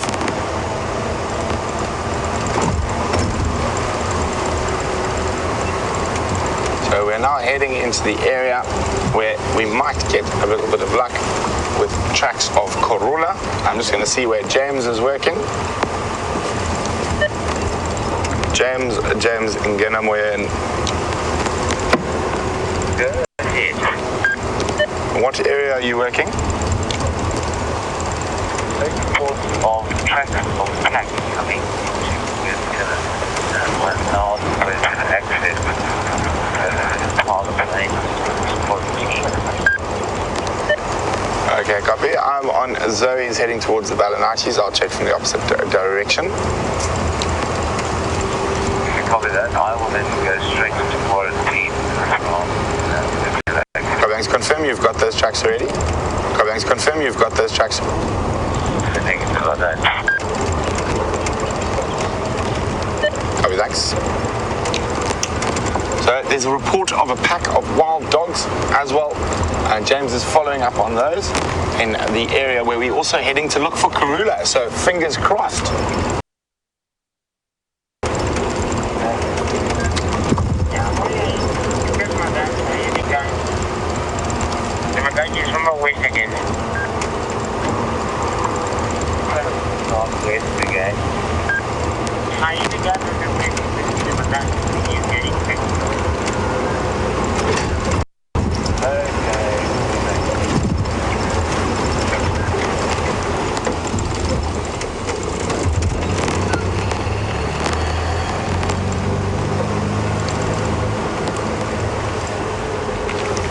A very warm, very windy Merry Christmas to Carol Christie on Twitter.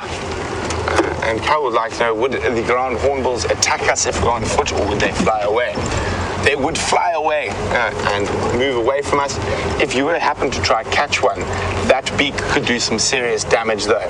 So while we keep checking around this area, hoping for sign of tracks, let us go get an update from the Christmas elf, James Hendry. Well, you know, the luck of Christmas doesn't seem to be with us at the moment. We came herring across here at great speed. Reports of wild dogs heading onto Juma. And unfortunately, they seem to have about turned and gone back west into Simbambili, which is deeply irksome of them. Anyway, so we're heading down here. They may come back this way. With any luck, they will. I'm just going to turn the game drive radio down. Otherwise, we'll see what else we can find. I'm just going to watch the ground quite closely again. And we'll just see what happens. Also, probably time to get into the... Well, I mean, we're in and around the area where Karula was yesterday, and so we might find her tracks as well. There is the hyena den in the offing. In fact, I might go there. Let's go and see what's happening at the hyena den. I will just keep checking the road for tracks of these dogs, though. So when you see me hanging over the right-hand side of the vehicle, that's what I'm doing. The sky is certainly closing in, and there's quite a chilly wind blowing. It's actually very pleasant having a chilly wind, as opposed to a welding torch to the face that is the sun at this time of the year.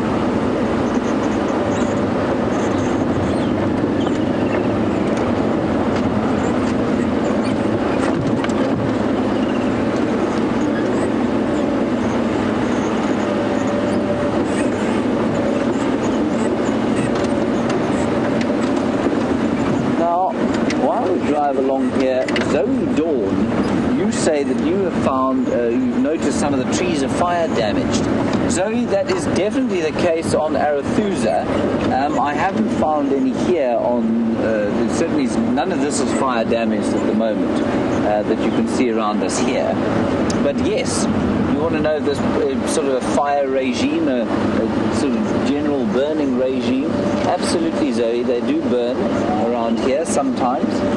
And that's basically to clear off dry and moribund grass and inspire the grass plants to put up new green shoots. Sometimes people think that it clears away thick bush or thick trees, and it doesn't. Fire is basically used to clear away bush, at least to clear away old grass. And what the trees do is often they die on top if it's a hot fire, and then they sprout from the bottom. So very seldom does fire kill trees out here, and that's mainly because the trees have evolved to cope with fire. The tracks of an absolutely massive elephant bull on this road, going down this way. Huge. Where he's gone off in there.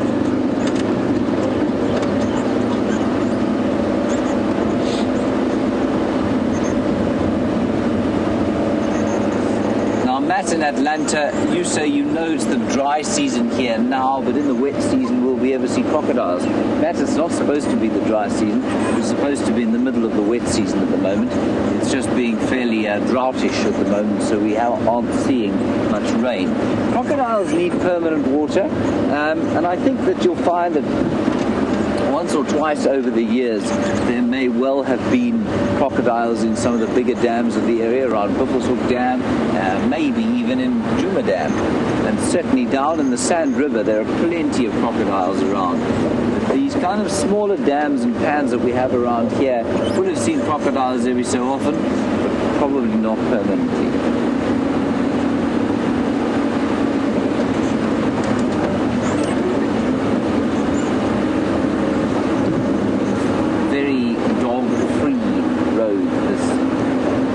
Tracks at all. Wild dogs.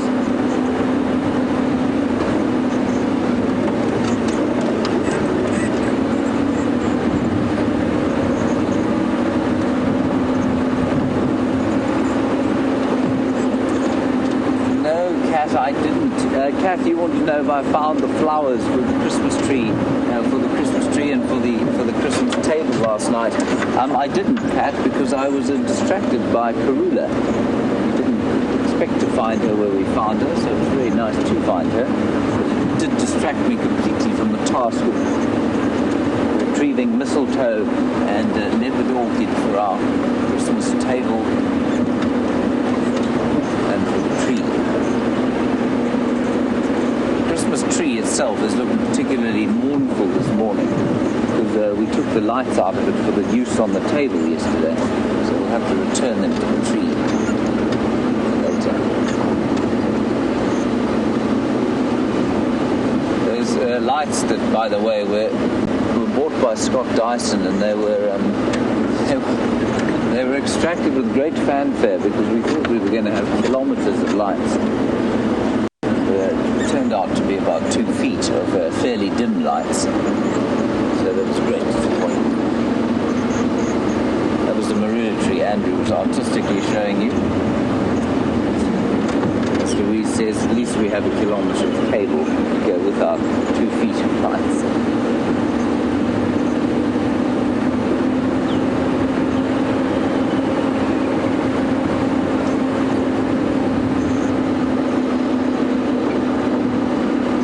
We're coming towards quarantine clearings. I see absolutely no sign of any form of canid dog, so I think we're going to head off towards the hyena den and see what's there.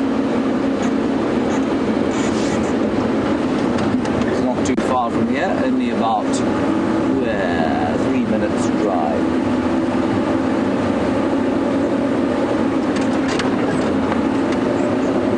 I have to put a rain jacket on.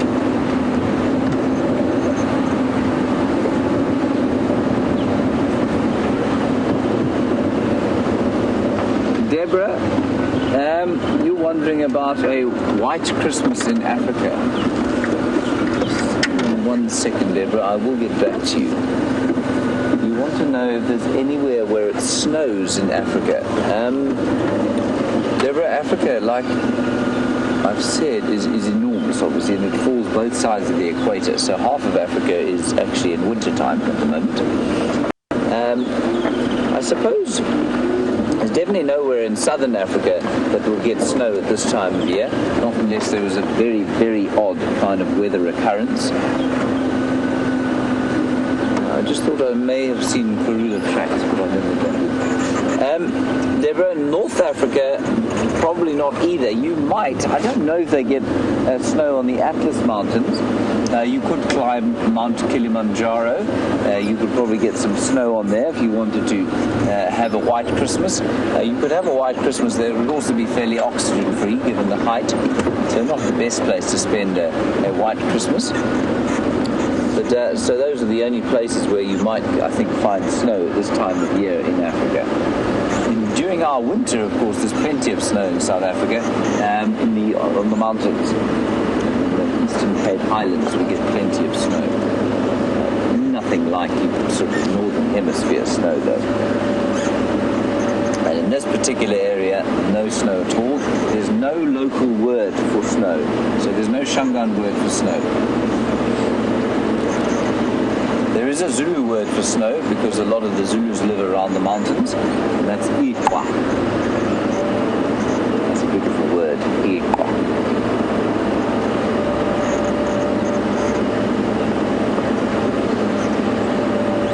The Shangaans never lived around the snow.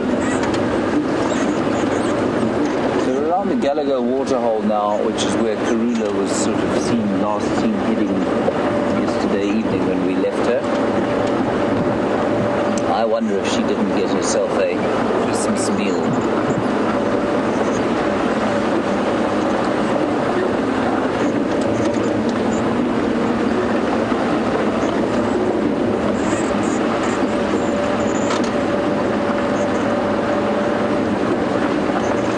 Now, Eleanor and Carolyn, you want to know how big the property we drive on is. It's 1,500 hectares. Djuma is 900 hectares. North to the east of us, west of us, I always get that wrong. West of us is Arathusa, and that's 600 hectares. So 1,500 hectares in total, which is in acres about 4,000 acres. And you want to know why it is that we can't cross the boundaries? Because these are privately owned areas, and you know how territorial people get about their land. There are all sorts of complicated political machinations, financial implications of crossing boundaries. But people say, well, if you come onto my land, you must pay, and my land's better than your land, so you must pay a bit more for coming onto yours. And I mean, it's all rather complicated. And I suspect at the end of the day rather unnecessary, but yes, that is why we can't cross boundaries. It's just because of human property laws. So the short answer is that the more land you want to traverse on, the greater the cost will be. I suppose it's fair enough.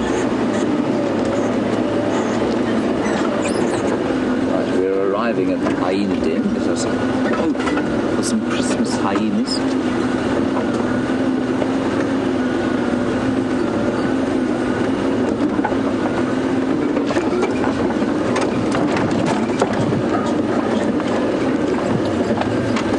Hello, Alice in Ohio. And you wanted to know if anybody was going to check the hyena den today. Well, here we are. Oh dear, nothing going on this side. Oh, there's one hyena on the top of the mound. Before I show you that one, let's just have a good look around. Thorough examination.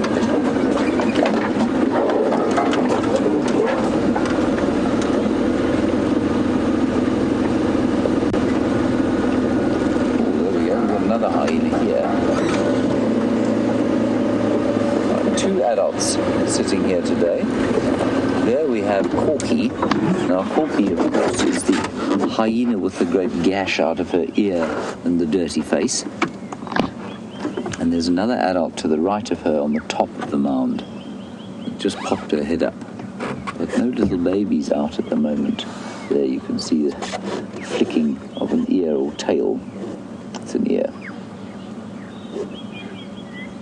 Otherwise, not a great deal going on here. Corky is sniffing the air. And yesterday we saw a hyena in the very, the great heat that was the Christmas Eve. And that hyena, of course, was covering itself in saliva in order to try and cool down. And apparently that's quite common, and Scott and Nicky saw Corky doing that to herself the other day. And, she's not the best-looking hyena at the best of times. And apparently covered in foamy saliva, she was even less attractive. No need for them to do that today. It's very cool. That's interesting. What other animals do that? Because I've heard of kangaroos putting saliva on their arms. Yes, that's absolutely correct, Andrew. Well done. We had a comment yesterday that somebody sent through about kangaroos putting saliva on their arms to try and cool down. And there are a few animals that will urinate on themselves in order to keep cool. I think you'll find hyenas will do that as well.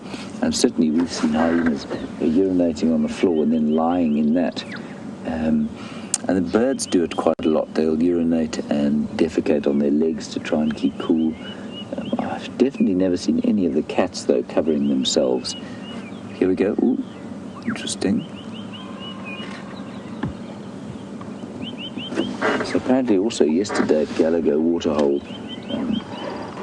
with Andrew, of course, there's a little one that's come out. May's come out. There were some hyenas throwing cooling sand over themselves. Happy Christmas, May. Would you like to wear my hat for a while?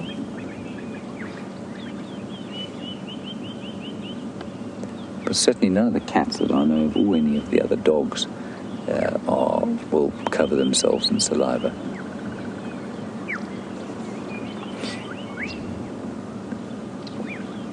All is very calm here. I'm also hoping to see the little pygmy kingfishers who seem to be nesting in the hole that little May came out of.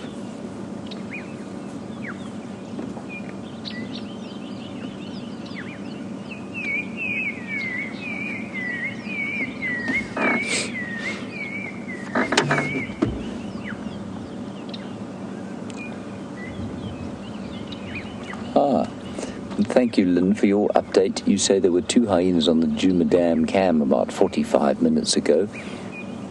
I wonder if they belong to this clan.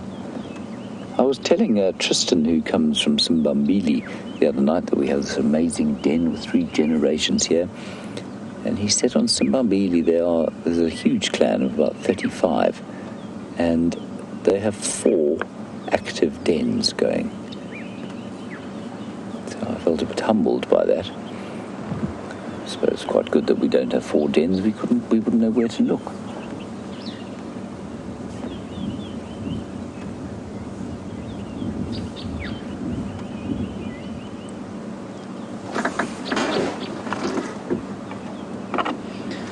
Shall you say that her right eye seems misshapen or injured?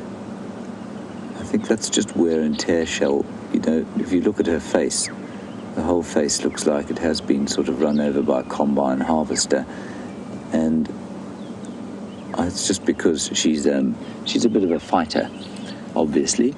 She's a very dominant female in this clan. I don't think the matriarch, but she's certainly very dominant. And that just comes from fighting. All hyenas, once they get to this age, if there's this level of dominance, normally look a bit like she does. You can definitely smell or see something coming from the side.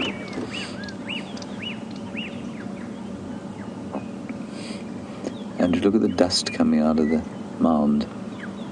You see it there?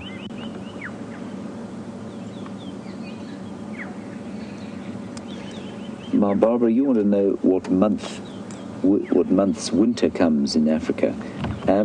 Barbara, like I say, Africa is split in half by the equator. So the northern half of Africa will have winter at exactly the same time you do. So, the north of Africa is in the midst of winter now, and then the rest of us are south of the equator, and we're having summer now, and we'll have winter during May, June, July, and August. Are the main months would be considered our winter time. So exactly when you're having your summer, we'll be having our winter.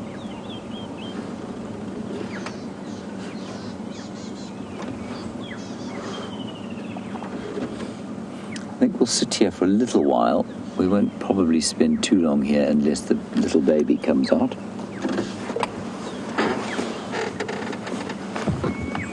In Siberia, Zumi, you want to know if the Namakwa dove occurs here. You're obviously a very keen ornithologist, and lots of doves. The Namakwa dove I've seen once here, normally in drier areas, but yes, we would find the Namakwa dove here. The other doves we get would be ring-necked doves, red-eyed doves, emerald spotted wood doves. I feel like I'm leaving one out. Yes, laughing doves, and then also Namakwa doves.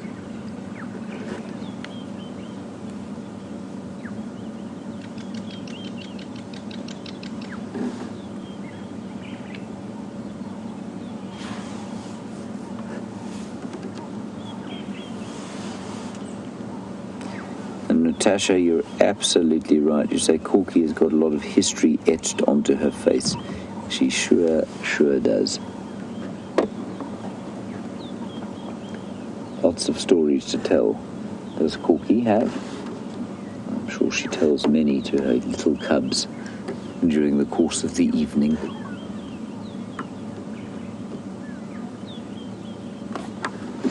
Andrew, there's a plum-coloured, at least violet-backed starling in this Ziziphus above us. I can't see him right now. He just landed there. I heard him calling. Oh, well done. There he is. Is that the he or the she? It looks like the he.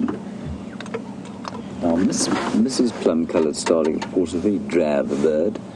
Brown, with a few flecks of more brown, but the male, beautiful violet-backed bird.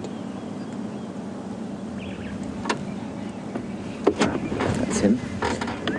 And he's got this very soft little calls, a little whistle. This goes.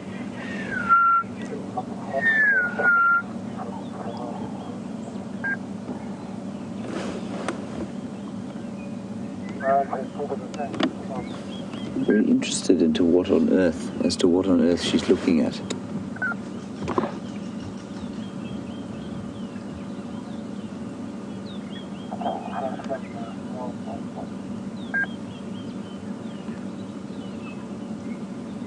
Something is on the wind. Their noses, of course, are extremely sensitive, apparently the best olfactory senses of any animal out here. She'll smell a carcass at 4 or 5 kilometers. But something has definitely got her attention. And just while she's sitting up like that, look at the muscle mass in her neck, look at the muscles in her shoulders. She's a very powerful animal.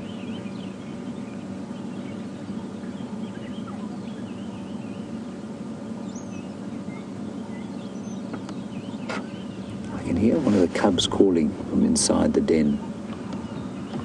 Just going, meow, meow.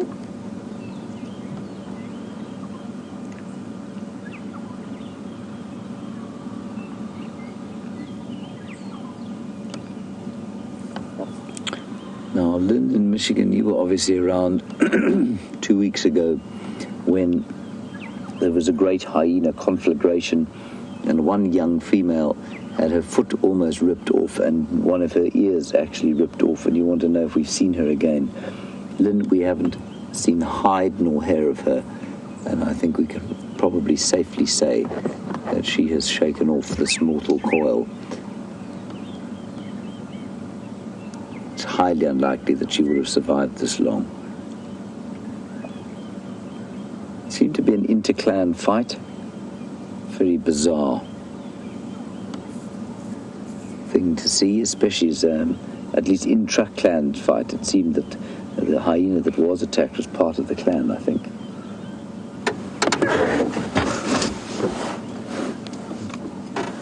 Looking around to see what Corky might be looking at.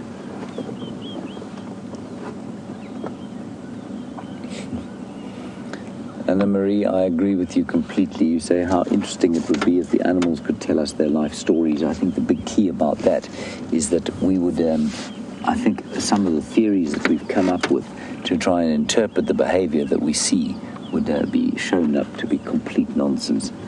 I think so often that we are so far away from what the reality is with animal social structures and behaviors, and we know what they eat and their communication and all that sort of thing.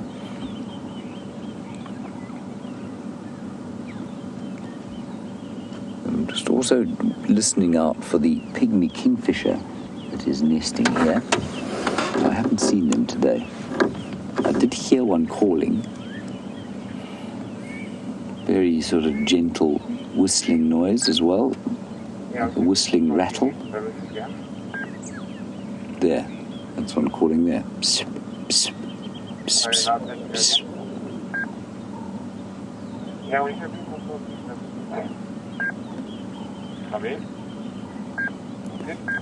But otherwise, not a lot going on here.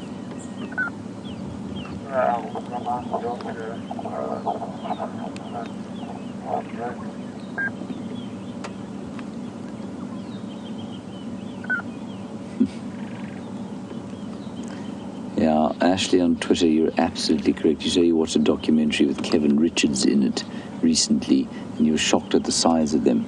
Yeah, they're not small.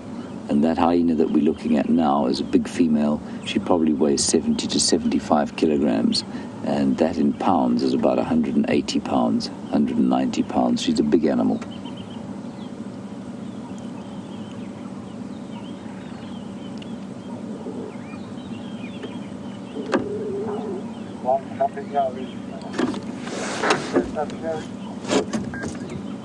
Gerry van der Walt, as we watch her sitting there with her neck out in full display. Sorry, Andrew, before I answer that question, there's a puffback shrike there going. Yeah, I think it's blown off. Sorry. It was on that scraggly tree there. I'm just trying to find it now on the camera. There. That scraggly bush there. But it's flown away now. So, Gerry, yes, very powerful necks they have, the hyenas, and it's to support those incredible jaw muscles that they have. Very, very powerful jaws, and it goes onto the sagittal crest. I mean, there's a whole gap on the top of the skull where the muscles attach, because they need those incredibly powerful jaws to crush the bones that make up a large proportion of their meals. What is she looking at?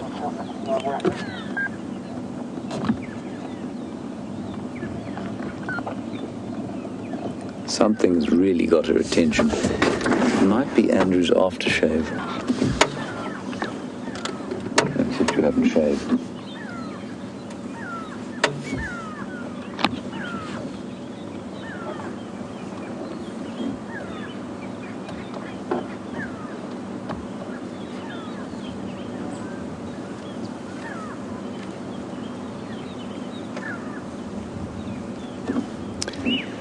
Yeah, and a very good question, Erlene, about, that conflict that happened. What would make hyenas want to kill one of their own? If it was inter-clan, so between two clans, it would just be a territorial battle, and then it would be pretty obvious. But it isn't. Doesn't seem to have been. It seems to have been intra-clan related. So why they should have fought like that, I don't know. I really don't know. Unless that, maybe that female had gone off and dispersed to another clan and then come back. I really don't know. Quite often, though, the hyenas from different clans are more closely related than some of the hyenas within a clan, and that's because the males do disperse quite a lot, and so the genetic diversity within a clan is often quite high.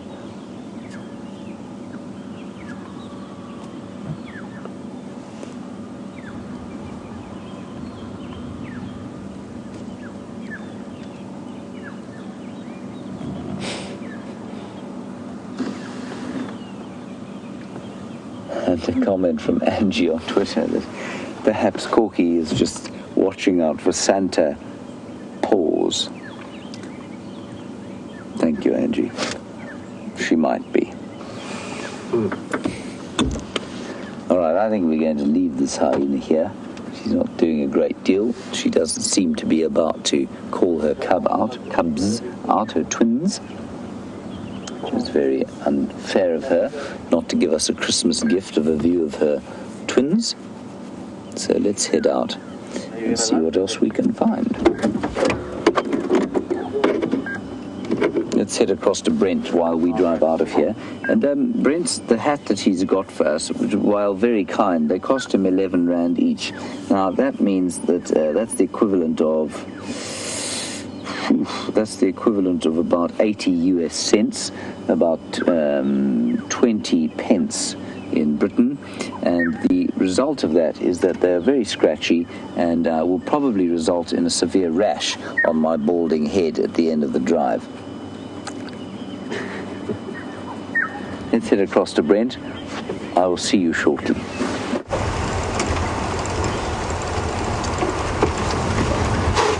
So I hear James is being nasty about my Christmas hats, saying that they're very cheap, that they wear, and they are going to cause a rash on his head. I actually find them quite comfortable. It's because I've got hair and it acts as a cushion between the cheap, scratchy fabric and my head. But just an update on what we are doing. We're still checking this area around quarantine for Karula, the Queen of Juma. And if we get no luck here, I'm going to head towards that mud wallow or mud hole where the elephants have been excavating and keeping water, just to see if that big herd has moved through to that area.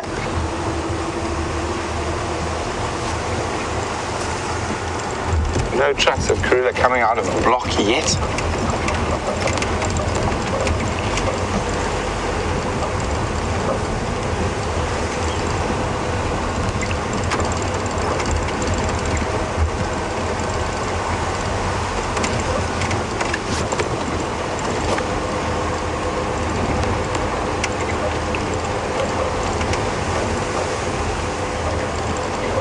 Well done at Jenny M on Twitter, who's noticed that most of the animals seem to be on high alert today, and that's because of this gusting wind. It makes them harder for them to hear a predator approaching and also to smell.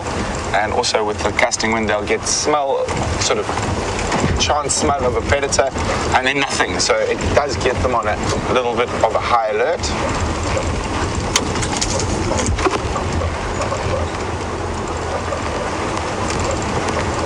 It's good if you are hunting, if you are a predator and you are hunting, but if you are a prey species, it's definitely not ideal.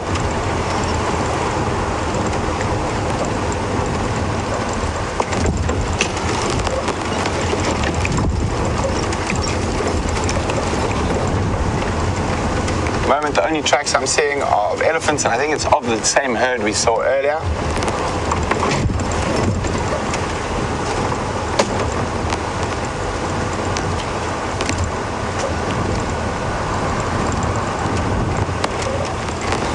So far, it looks like the Christmas cats are evading us.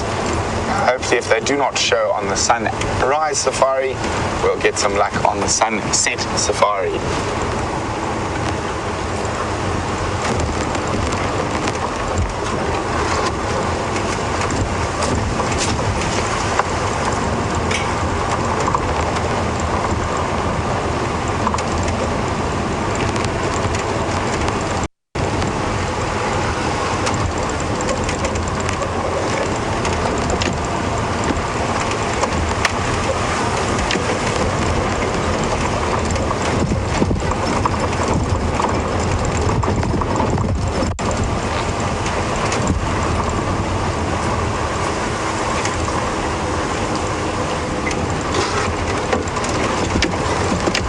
Merry Christmas, Lucy in Columbus, Ohio. And Lucy says, if impalas burp for their alarm call, then why do they stand around the pan at the Juma waterhole and burp at each other? Well, the burp is not an alarm call. That's a contact call between impalas. Their alarm call is a snort, a sort of and it's much louder than that sort of burp that you hear when they're talking to each other.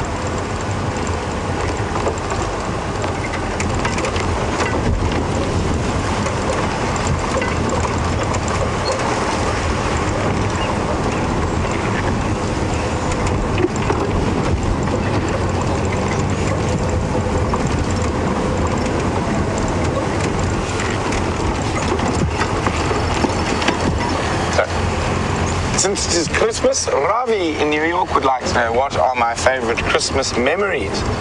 Oh, there are too many to go through, Ravi, but probably one from my younger years that stands out is we're actually in the Timbavati Game Reserve, which is a little bit to the north of us. Hang on a second, I thought I heard a squirrel alarming. Dead. Now what are you alarming at and where are you?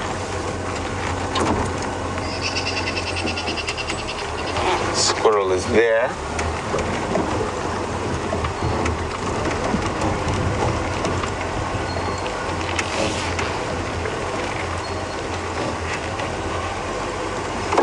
Oh, they weren't alarming. They were making sweet Christmas babies.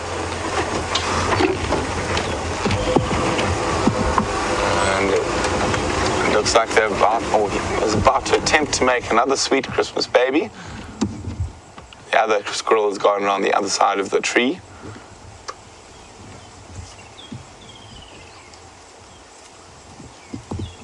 Oh, they've gone for a bit of privacy.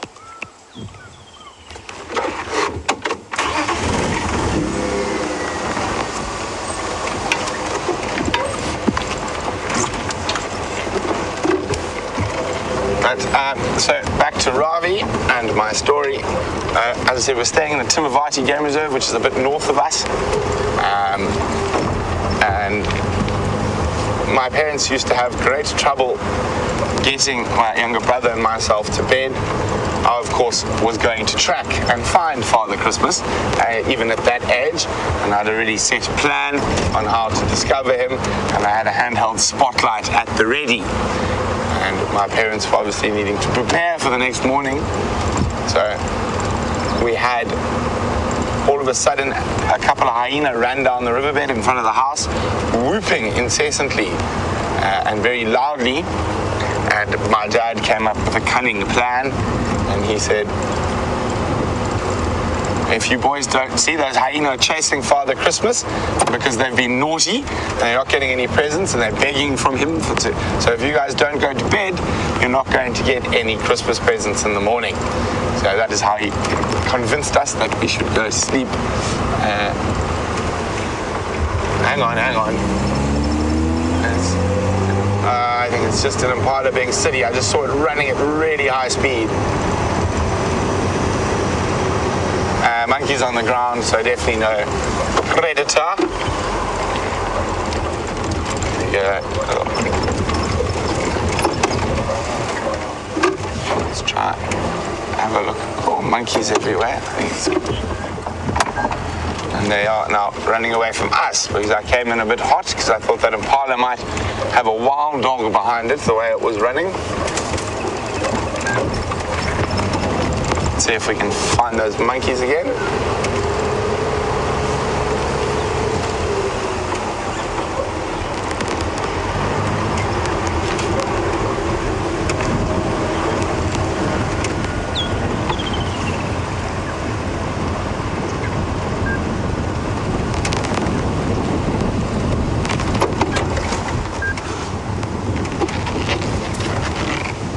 Oh, they're very jumpy in this weather. They keep running, the wind as well, not ideal for them. Desiree in Canada says she's seen some monkeys on the Juma cam and wonders whether they live there and what kind they are. There we go, in the tree in front of us. Desiree, they're the same as these monkeys we're looking at. The one on the bottom's got a baby on her belly. They're called vervet monkeys. And they're the only monkey species we get here. And they will have a territory, but they don't necessarily live at the pan all the time, but they'll move up and down between areas.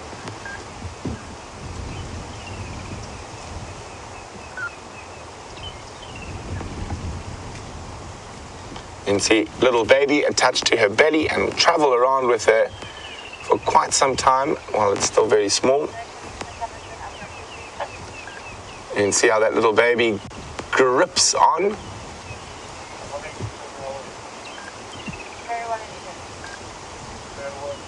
You see she's going to go hide now from us behind the leaves, using the leaves as a protective screen. So they're not very relaxed, and I don't want to get them too stressed, especially because she's got a very small baby. So let's leave her be.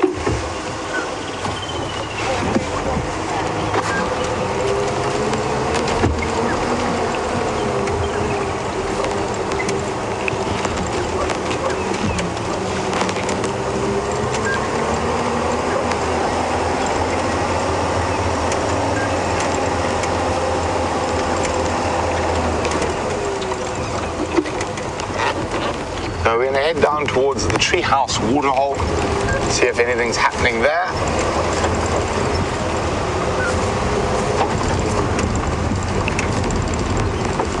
Oh, a branch blown down from the wind.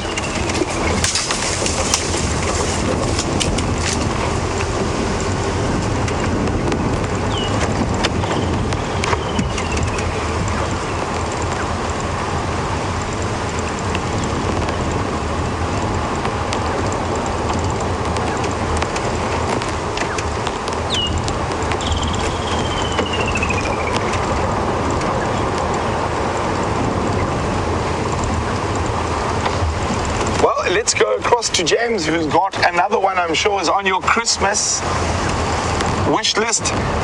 Let's go have a look what it is. Beautiful giraffe here, everybody.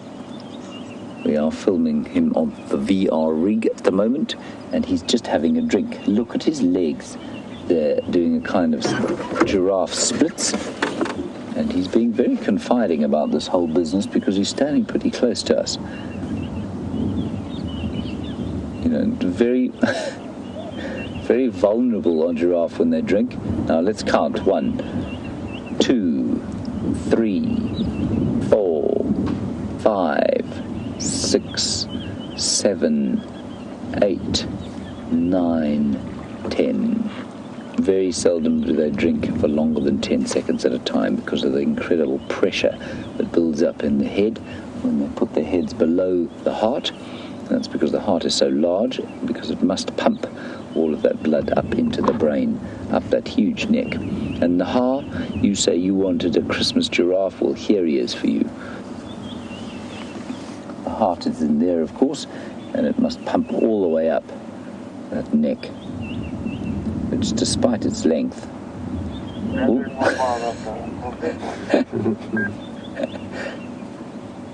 despite its length, also has only 7 cervical vertebrae, which is exactly the same as you have.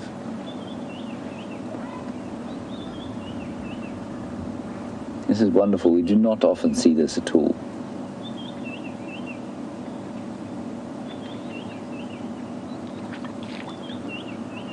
And sometimes you see them flick their heads back a bit, and that head flicking is just to help push the blood out of their heads. You can see very nicely there his median horn, if you like, or the ossification of his skull. So he's a good aged giraffe, this chap. I put him at roughly 15 years, probably potentially lived for 20 out here. And I'd say he's about 15, he's in his prime, just sort of getting to the stage where he'll get a bit old. And look at that tongue. Unbelievable how long it is. I think it's the longest tongue, if I'm not mistaken, of any land mammal.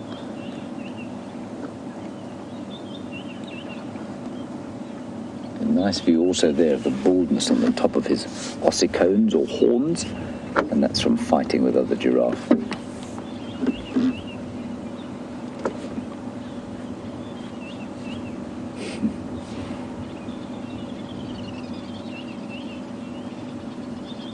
Might also be able to hear over to the right-hand side. You can hear some squirrels' alarm calling.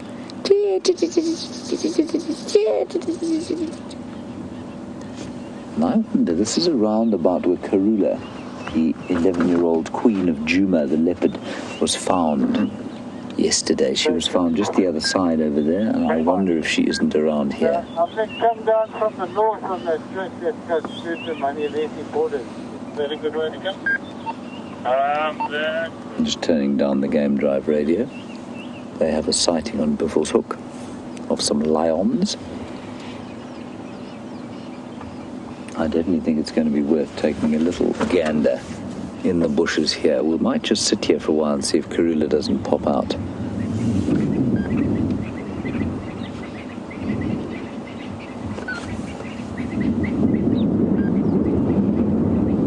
Look at that tongue flapping into each nostril.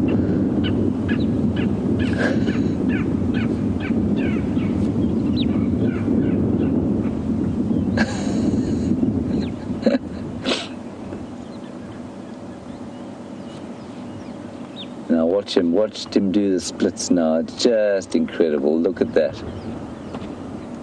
Isn't that amazing? Now, Jenny M., you say that is an awkward position. It's a very awkward position. It's awkward and it's also dangerous. So for a giraffe to be in that compromised position, that's very difficult. Were the pride of lions to come herring out of the bushes here, they would stand a very good chance of catching him, because he cannot get up quickly from that position. He obviously also can't see what's going on behind him. That's one of the other reasons that he will stand up while he's waiting for the blood to drain out of his brain. He'll stand upright like that. You know, he won't just stand there with his legs split apart.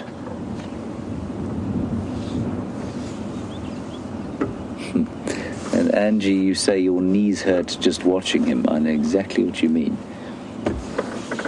Now, he spotted something in the bush there. I wonder if it isn't that female leopard. He doesn't look particularly panicked. Well, he wouldn't if it was a female leopard, but he'd definitely react. The squirrels have stopped shouting.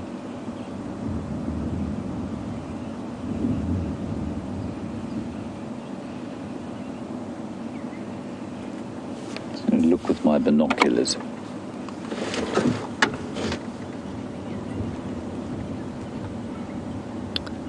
Now, Robin in Maryland, you want to know about these horns on the giraffe, the ossicones, and if they grow from the base or from the top. Robin, I think initially they grow from the top, and that's because they, of course, are detached from the skull when the animal is born. They're born with those horns, and they're sort of folded down onto the front of the head, and then they stand up after sort of 3 or 4 days, and then they fuse with the skull. And I think they do grow a bit from the skull then, but if I'm not mistaken, they do grow largely from the tip.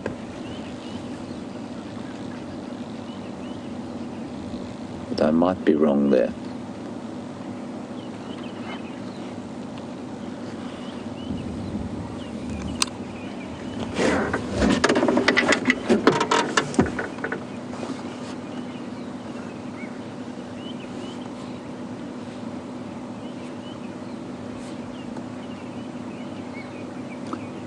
Now, as I have said before, some astonishing Twitter handles that we get through here, and this one is now the new cake taker for me.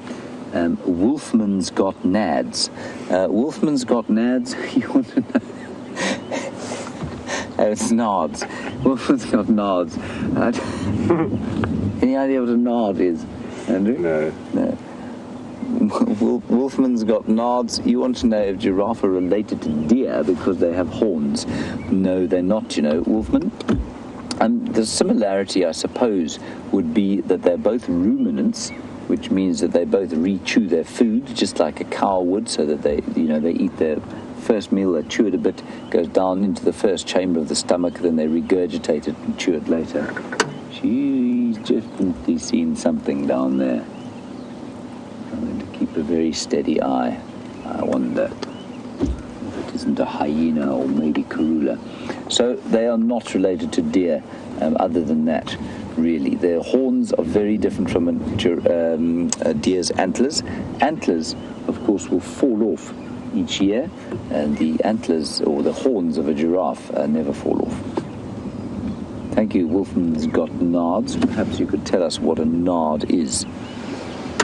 I'm just going to turn off the VR rig. Not right now because the giraffe's moving, Andrew.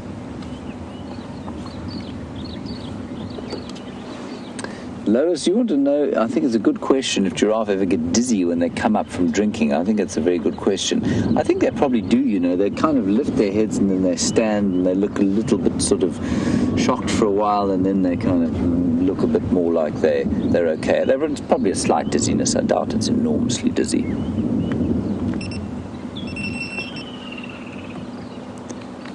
So he's going to go off into the bush. We're going to head down there and see if we can't find the leopard.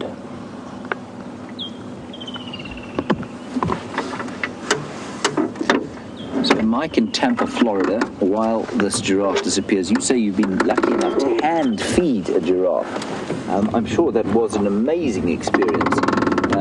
I've never hand fed a giraffe, but I believe you can do so at a giraffe manor, which I think is just outside Nairobi. I just have to turn that off. It's not working manually, at least with a remote. Here we go, Andrew. Thank you, sir.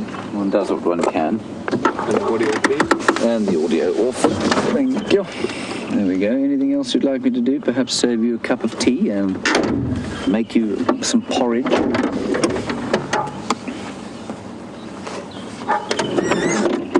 Right, let's just check around the place here now.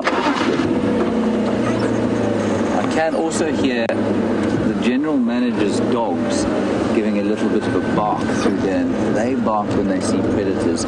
We will not be able to get a vehicle in there, though. Well, we could. We'll just never get that out again. So we'll look around here for a little while quickly now, and then maybe come into this area again. So Karula likes, especially as she's getting a little older, seems to like this area more and more and more. And as Brent was saying yesterday, I think he walked down into that sort of particular spot there.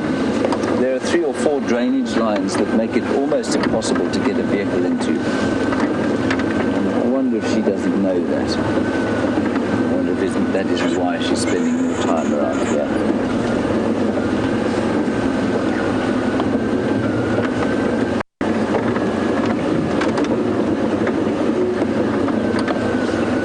Hello, Carol, on Twitter. Yes, you're quite correct. You say, isn't there a giraffe skull in the collection at Djuma? Yes, we have one hanging from our camp, sort of the fence in our camp. So, yeah, we can certainly try and have a look at that at some stage.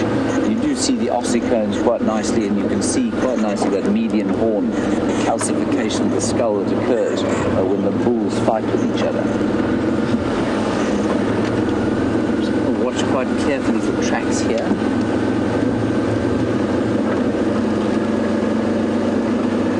Don't see anything at the moment.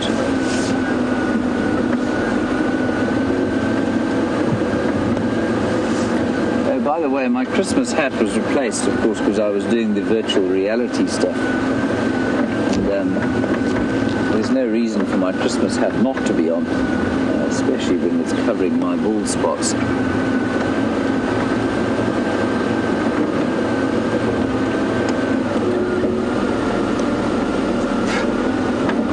Disintegrating already, this hat.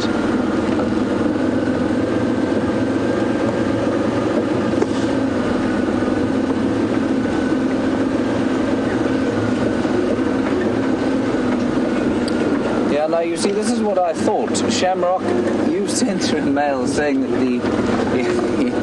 the term nards is a colloquialism for testicles. That's precisely what I thought it was. This is why I thought that Wolf's Got Nards was quite an amusing Twitter handle.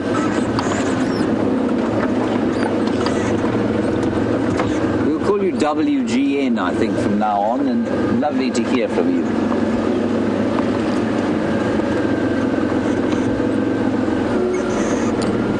Brothers, you're in Texas and you want to know if giraffe will kill snakes. No, not really. I don't think so. I mean, if they happened to cross a black mamba and the mamba looked like it might, I think they'd react to a mamba.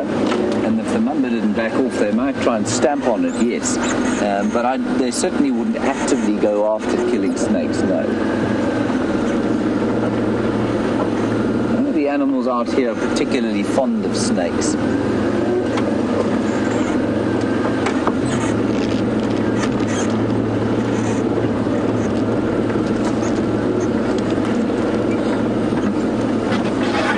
You say you also fed a giraffe by hand in the San Francisco Zoo when you were a child, and you say the tongue almost grabbed your hand and the carrot that was in it.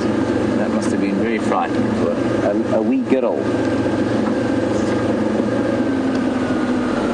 Andrew, you will tell me if you see the leopard, won't you? Copy that. Thanks. Just check with Andrew sometimes. Reset him every so often.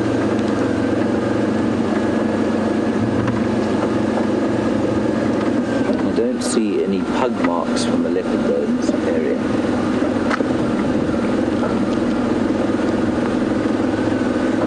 So we'll go sort of past the Juma Dam and then we'll turn around and come back in this direction.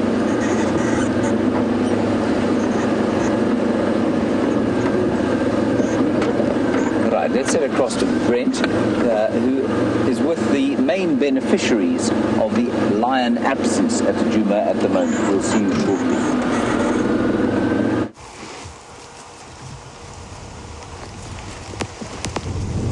So, very Merry Christmas to the baby wildies. Are quite happy, I'm sure, that the lions are not around, as they are favourite little snacks for lions.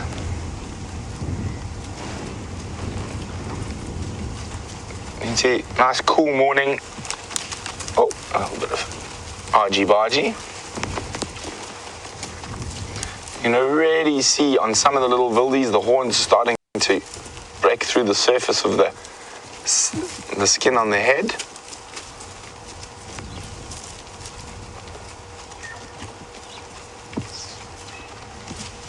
Very, very cute. And what I am hoping in this cool weather, wildebeest sometimes like to have those silly, playful moments that chase each other around.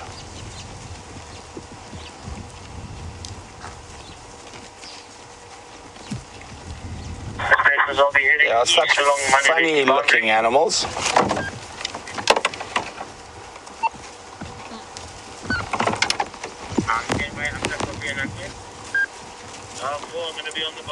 So wildebeest, even though they look like they might be closely related to cows, they're actually an antelope. And Carolina is wondering whether sable is a part of the antelope family. They are indeed. Their full name is a sable antelope. There's a small chance we might see them in this area. I know they've been seen to the east of us a few times.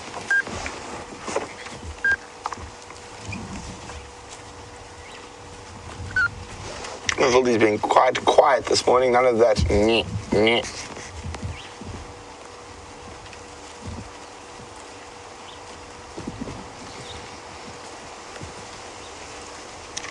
So Lucy in South Bend, Indiana is wondering whether the camera operators are wearing Christmas hats as well. No, Lucy, they're funny looking enough as it is. We don't want to put the poor creatures through too much trauma.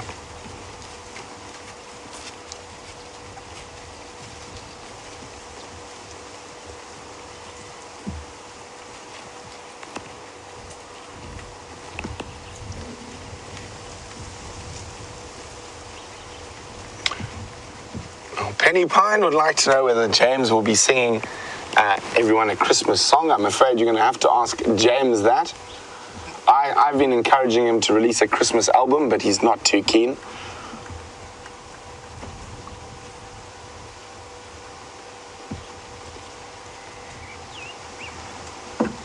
So a little bit jumpy in this windy weather, and especially with all the little babies around.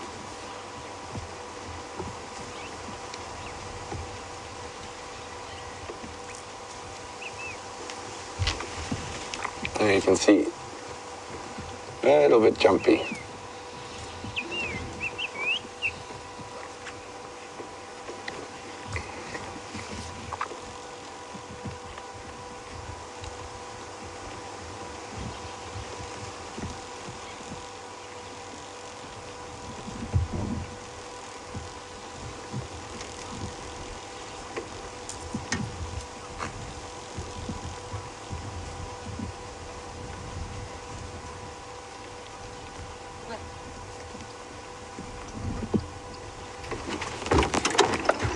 Move forward a little bit. And also I've discovered if you don't leave the car off for too long, the signal blocker doesn't kick in. So hopefully we will not be stuck. Hello, wildly beasts.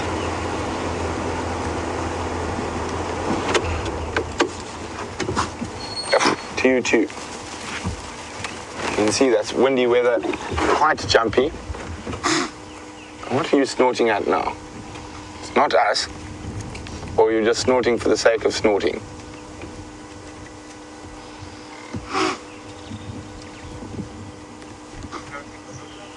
Looks, whatever they're snorting at, it seems to be over the other side of quarantine. Might be worth going to have a quick look. We can come back to them shortly. It might even just be snorting at a smell. As I said, with this gusting wind, they might get a whiff of a leopard or a lion, and since there were both leopard and lion in this area, it's probably nothing, but rather be safe than sorry.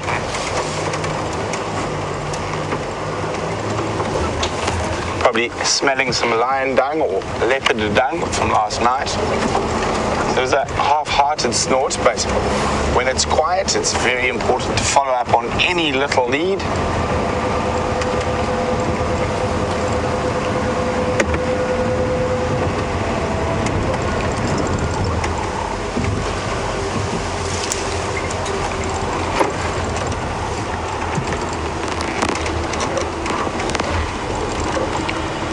So those little wildies are starting to get their horns, and Dr. Debbie is wondering, do they hurt when they come through the skin, like when babies teeth? I don't think they hurt too much. I think they itch more than anything else. You see them scratching it quite often, and they're a little bit further out, but I don't really see any signs of pain on them. And what have we got here? Apart from slapping myself in the face, the biting flies literally woke up in the last 10 minutes. There's one on my nose. Well, the only thing I can see on this side of quarantine is two very lazy buffalo bulls. Look like they're enjoying a snooze in the middle of the clearing.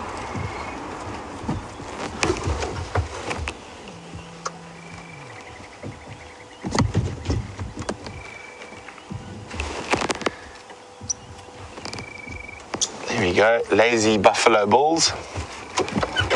No sign of Queen Karula. Jenny, good Merry Christmas to Jenny M. Jenny M would like to know, do wildebeest calves sleep in the middle of the herd like buffalo do? When they all bed down, they do, but they sometimes will sleep on the peripheries while the herd is feeding.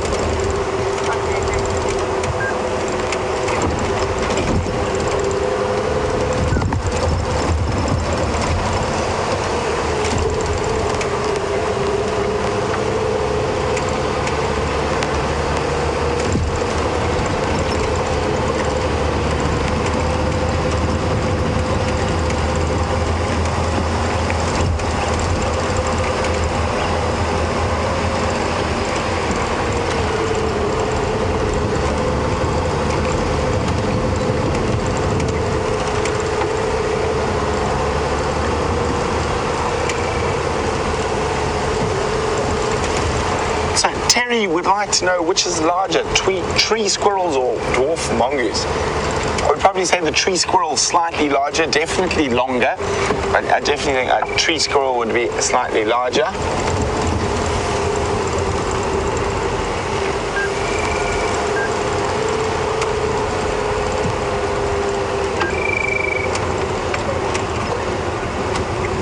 Just going to check another little bit of a loop for the Queen of Juma. She's got to be around here somewhere.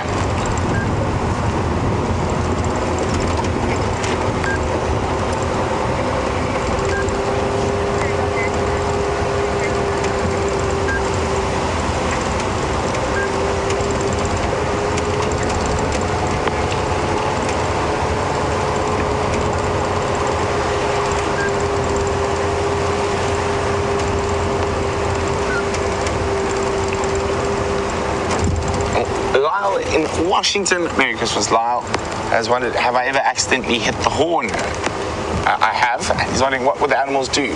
Sometimes they run away, sometimes they just sort of get a fright and then get used to it. It is a very unusual sound for them, and it's not that difficult to do if you're driving. So you just, this one doesn't work anymore. But I think, what vehicle was James on the other night? Well, I know the horns works on some of the vehicles, not on this one.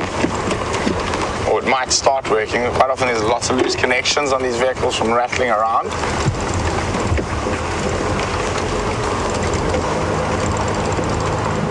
So,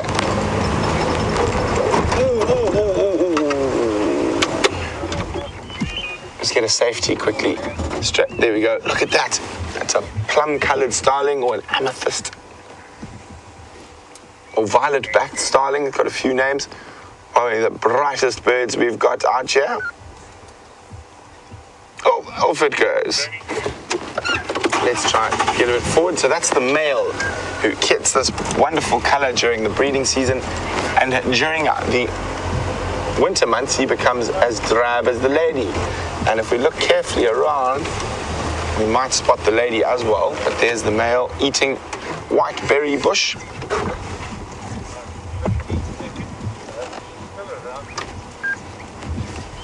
Very, very pretty bird, eating a Phlogia or verosa or a white berry bush.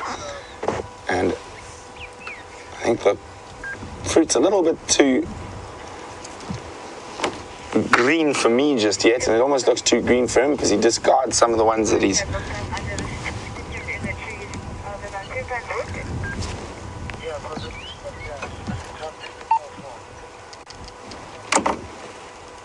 what an incredibly beautiful sighting of this incredibly beautiful bird. And he's being very, very forthcoming. Normally they're quite shy and retiring. I'm looking to see where the female is. She shouldn't be too far. Look at that effervescence. Look at that. Isn't that absolutely stunning?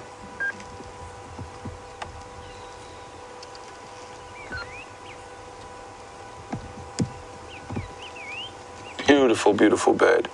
Oh, was that the lady who just arrived? I couldn't see. Let's just wait a little second, see if she hops up. Or if it's another bird. Roll back a bit. Or maybe go forward a bit. And sneak forward.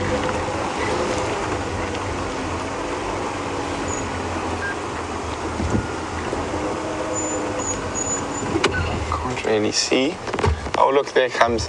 Well, we're not going to take the camera off here. Let's go. There's quite a few little birds in here. I'm just trying to spot the female violet-backed starling. Starling, James.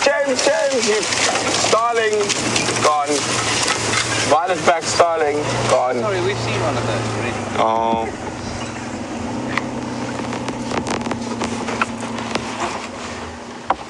Well, sabotage by James Henry on Christmas morning. I think he's lost his Christmas spirit. He's now looking very sheepish driving away and apologizing profusely. So, well, the birds have gone. We'll carry on, see what else we can find.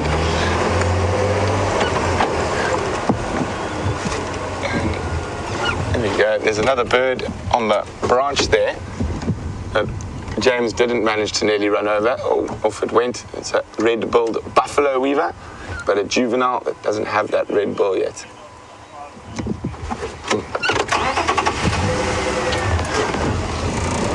Well, I hope James is punished severely for his bad behavior on Christmas with no leopard or lion or wild dog sightings for the whole day. Yes, I think we might even have to take away his mince pie ration.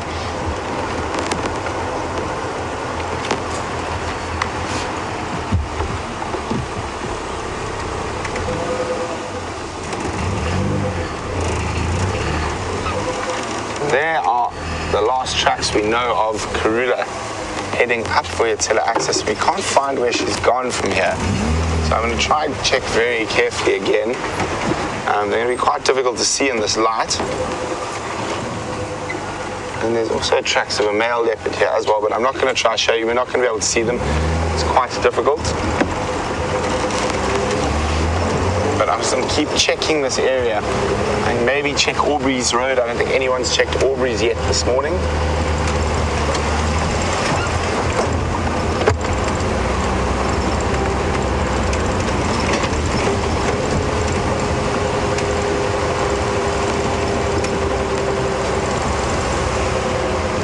So, I think someone is feeling ashamed of his very bad Christmas spirit. So let's go across for what we hope is a heartfelt apology, not just sort of smoothing over the edges. God rest you, merry gentlemen, let nothing you dismay, for Jesus Christ our Saviour was born upon this day, to save us all from woe and sin when we were gone astray. Oh, tidings of comfort and joy, comfort and joy. Oh, tidings of comfort and joy. There you are, everybody. Wonderbar. We said we'd do you a little Christmas carol, and the wildebeest are alarm calling after the sound of my voice, and I must apologize profusely for chasing away the violet-backed starling. I thought Brent was just staring blankly into the bushes there. Sorry about that. Anyway, I think he's just shown you these wildebeest, so we won't sit here for long. But as I was just saying, before we linked to him, he was with these wildebeest. The big beneficiaries of the fact that we haven't had lions around here are these chaps. Lions love a tiny wildebeest. You can see half of them still have their umbilical cords hanging from their bellies. And every day they will get slightly stronger, you know, and if they can get to a month old, they'll have such just a much better chance of surviving. They're so easy to kill for lions, and lions will often kill sort of 2 or 3 at a time.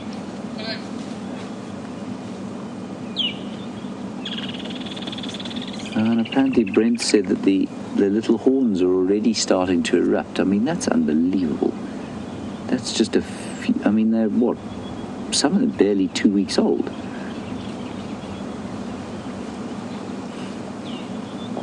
Very sweet. And our tiny migration, if this remains a lion-free area, will become a much more vast migration fairly soon, which is great. Right, let's head off to Treehouse Dam, I think now. Will be our next port of call. See what we can find there.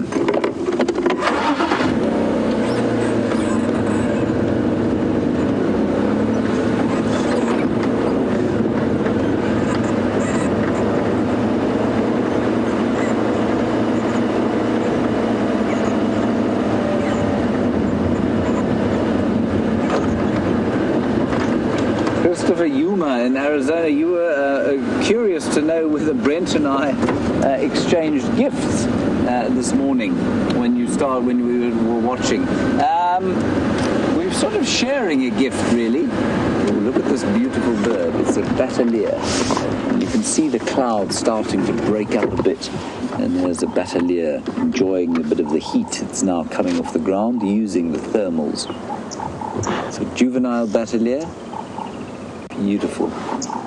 I think they're just the best to watch flying.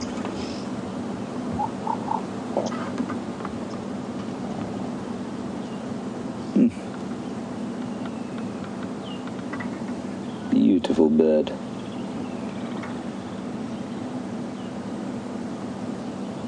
You can see it wobbling. It's got that very unstable design, but able to fly very low.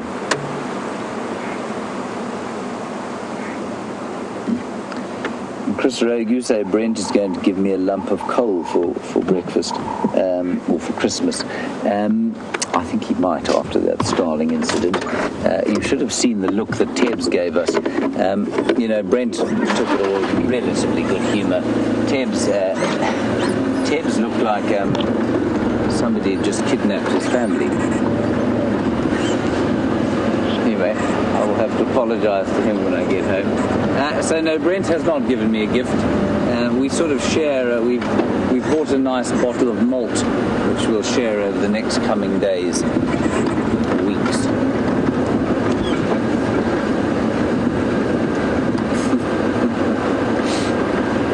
Poor old Tibbs, oh dear. He's not going to want to drive with me again.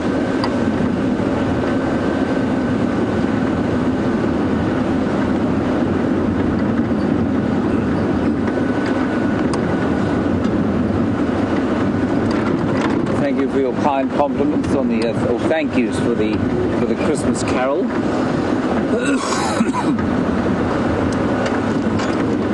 We had Christmas carols last night, of course. It was the other thing I forced upon the rest of the crew. It was a lengthy recording of carols from King's College, Cambridge. Tibbs was marginally less impressed than he was today when I drove past the Starling. Brent said we needed some rock music. Andrew, I think you enjoyed the carols, didn't you? Yes, there we go. Andrew enjoyed the carols.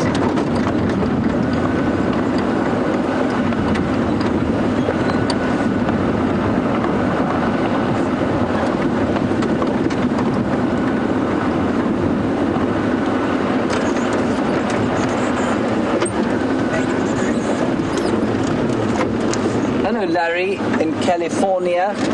We did see a couple of vultures a bit earlier before we watched that batalier, and you want to know if the vultures nest on the ground or in sticks and trees. Larry, we get 5 different species of vulture here.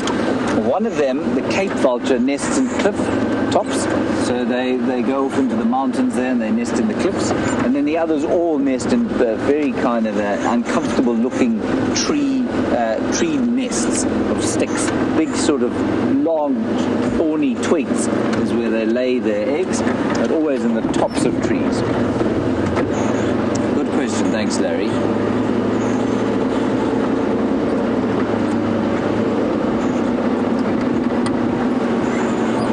So filled with hope at the beginning of this drive that we were going to spend most of it with large cats, given the wonderful pictures that we got of those 2 lions on the dam wall, but alas.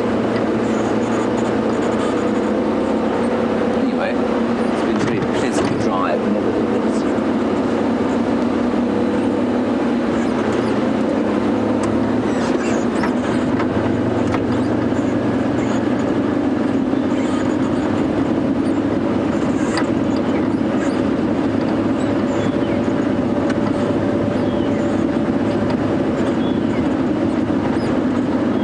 Los Angeles, you're very kindly thanking Brent and I for the drive this morning, well, this evening for you over there. It's been our absolute pleasure, and certainly to share Christmas with so many people around the world is a real privilege, so thank you all for taking part in it.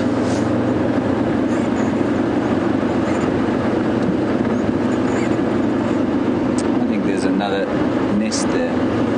Just spotted a lilac-breasted roller coming out of a tree hole.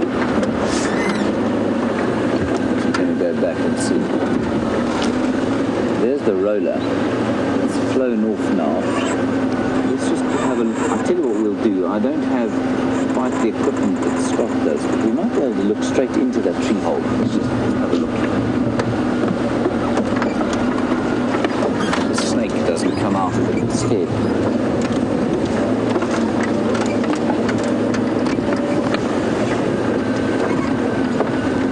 Right. I'm going to park on the edge of this tree. I think that there's a nest inside here. This is called the drive-by-touch method. There we go. I think we've reached the tree, Andrew. Right, let's go and have a look in the hole there and see if there aren't any chicks. I need my phone because it's got a torch on it. There we go. Have you got a... Oh, Andrew's actually got a torch. Brilliant. It's much better. Everything in the moon bag, yeah. Everything in the moon bag. Everything of any use.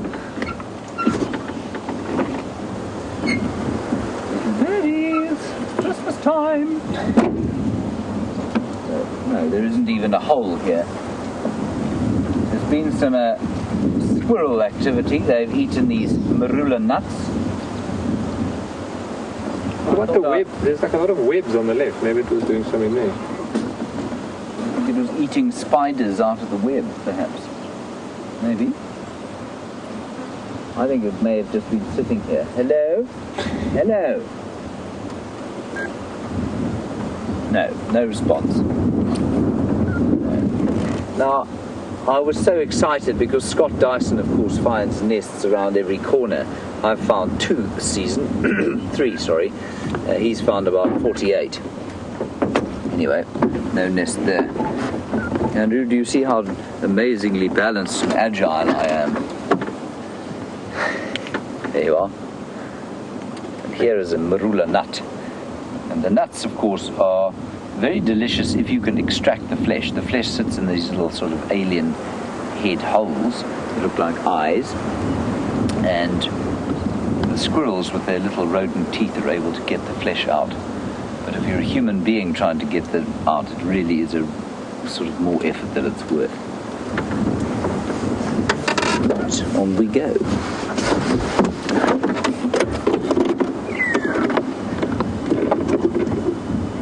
Let's head back to Brent while we head towards the dam, and I will see you very shortly.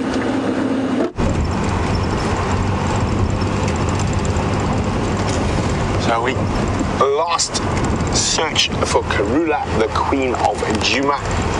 I've got a feeling she might have cut into this block. I just want to check these big game paths that she might have utilized.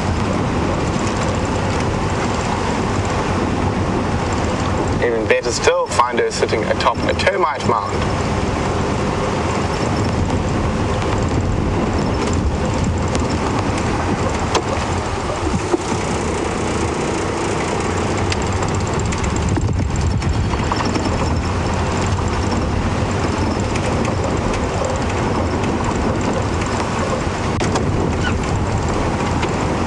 Job delivering the tool around.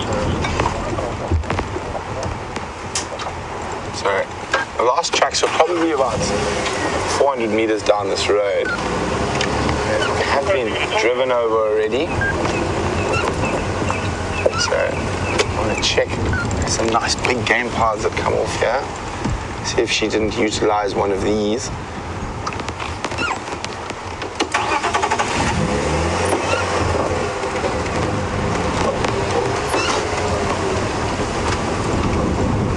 Doesn't look like it. Where has Queen Karula gone?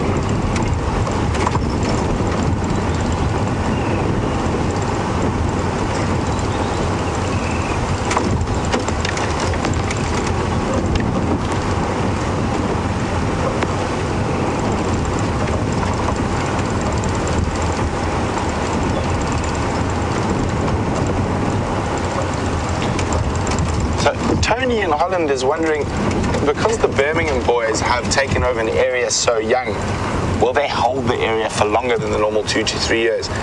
Well, Tony, when you have large male lion coalitions, 5 years old is not young to be taking over an area. It's probably about right. and generally they do hold the territories for a little bit longer, normally sort of 4 to 5 years on some occasions, but not too young. And no sign of gorilla's tracks yet, but we go very slowly past here. A couple of other game paths to check.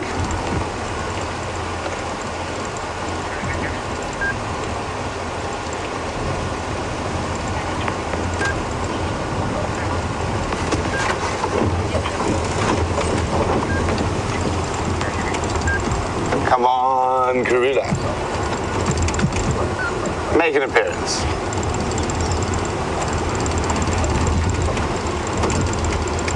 As you can see, the sun has exploded through the cloud cover. So I think our Christmas lunch by the pool will be effective, because I think it's going to heat up quite a bit before then. Now guys, I want you to let me know, do you think we should let James have his mince pies after his dastardly behavior, or should we ban him from mince pies? Let us know by using the hashtag Safari Live on Twitter, or email us on questions@wildearth.tv.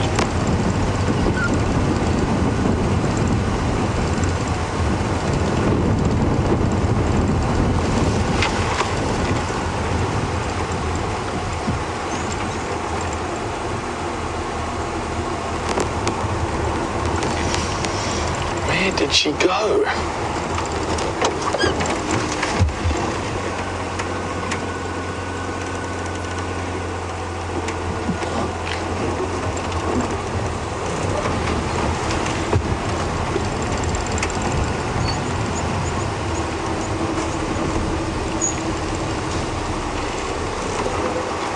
So, quite an interesting.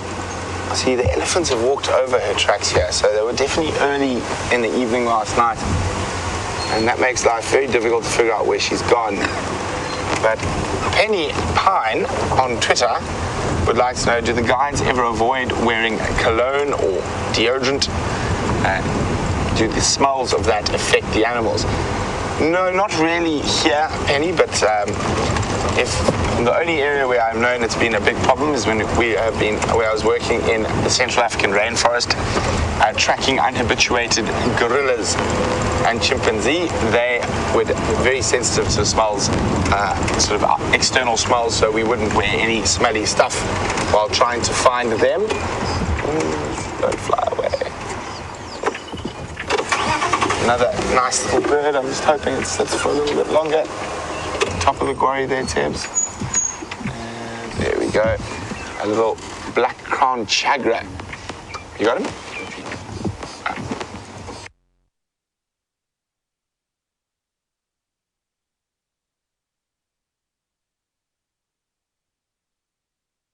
Right, sorry about that, everybody. Brent's camera battery died. Well, that's what he says.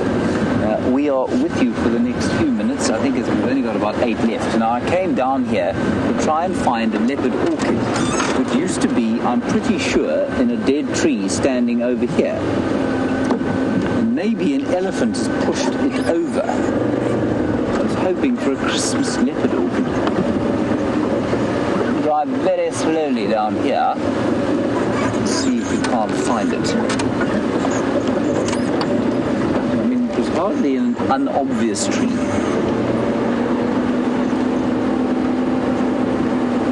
Andrew, you don't remember it, do you? No. It was definitely here.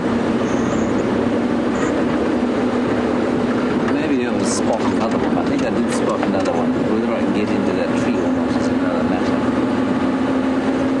There's one there.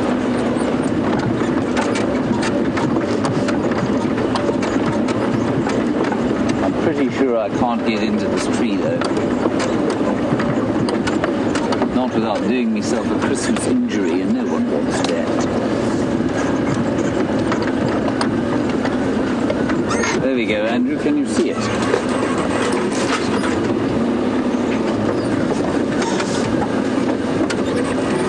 Serious off-roading Christmas leopard orchid. Eh? don't think I can. I'm just assessing the situation. No, I don't think I can. There are no flowers on it anyway. There is the smell of something dead, though. Something has died in this vicinity. Oh well. It's up in the trees. Often when there's a smell of something dead this time of the year, it's the baby impala snatched by a leopard. Christmas breakfast. No. Oh well. Sorry about that, everyone.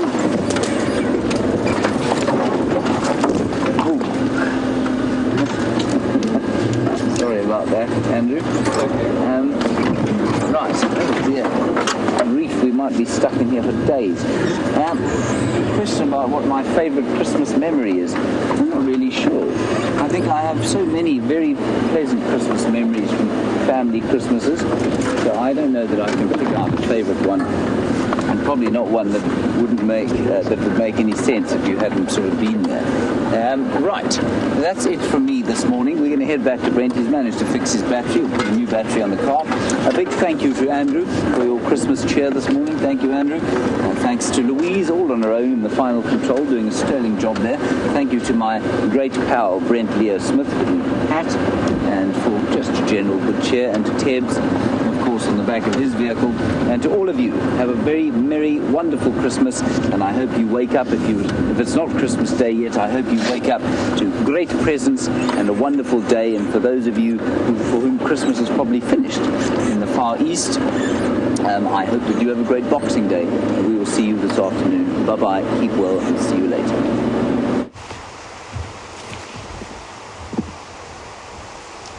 So, it seems the general consensus is that we should give James his mince pies.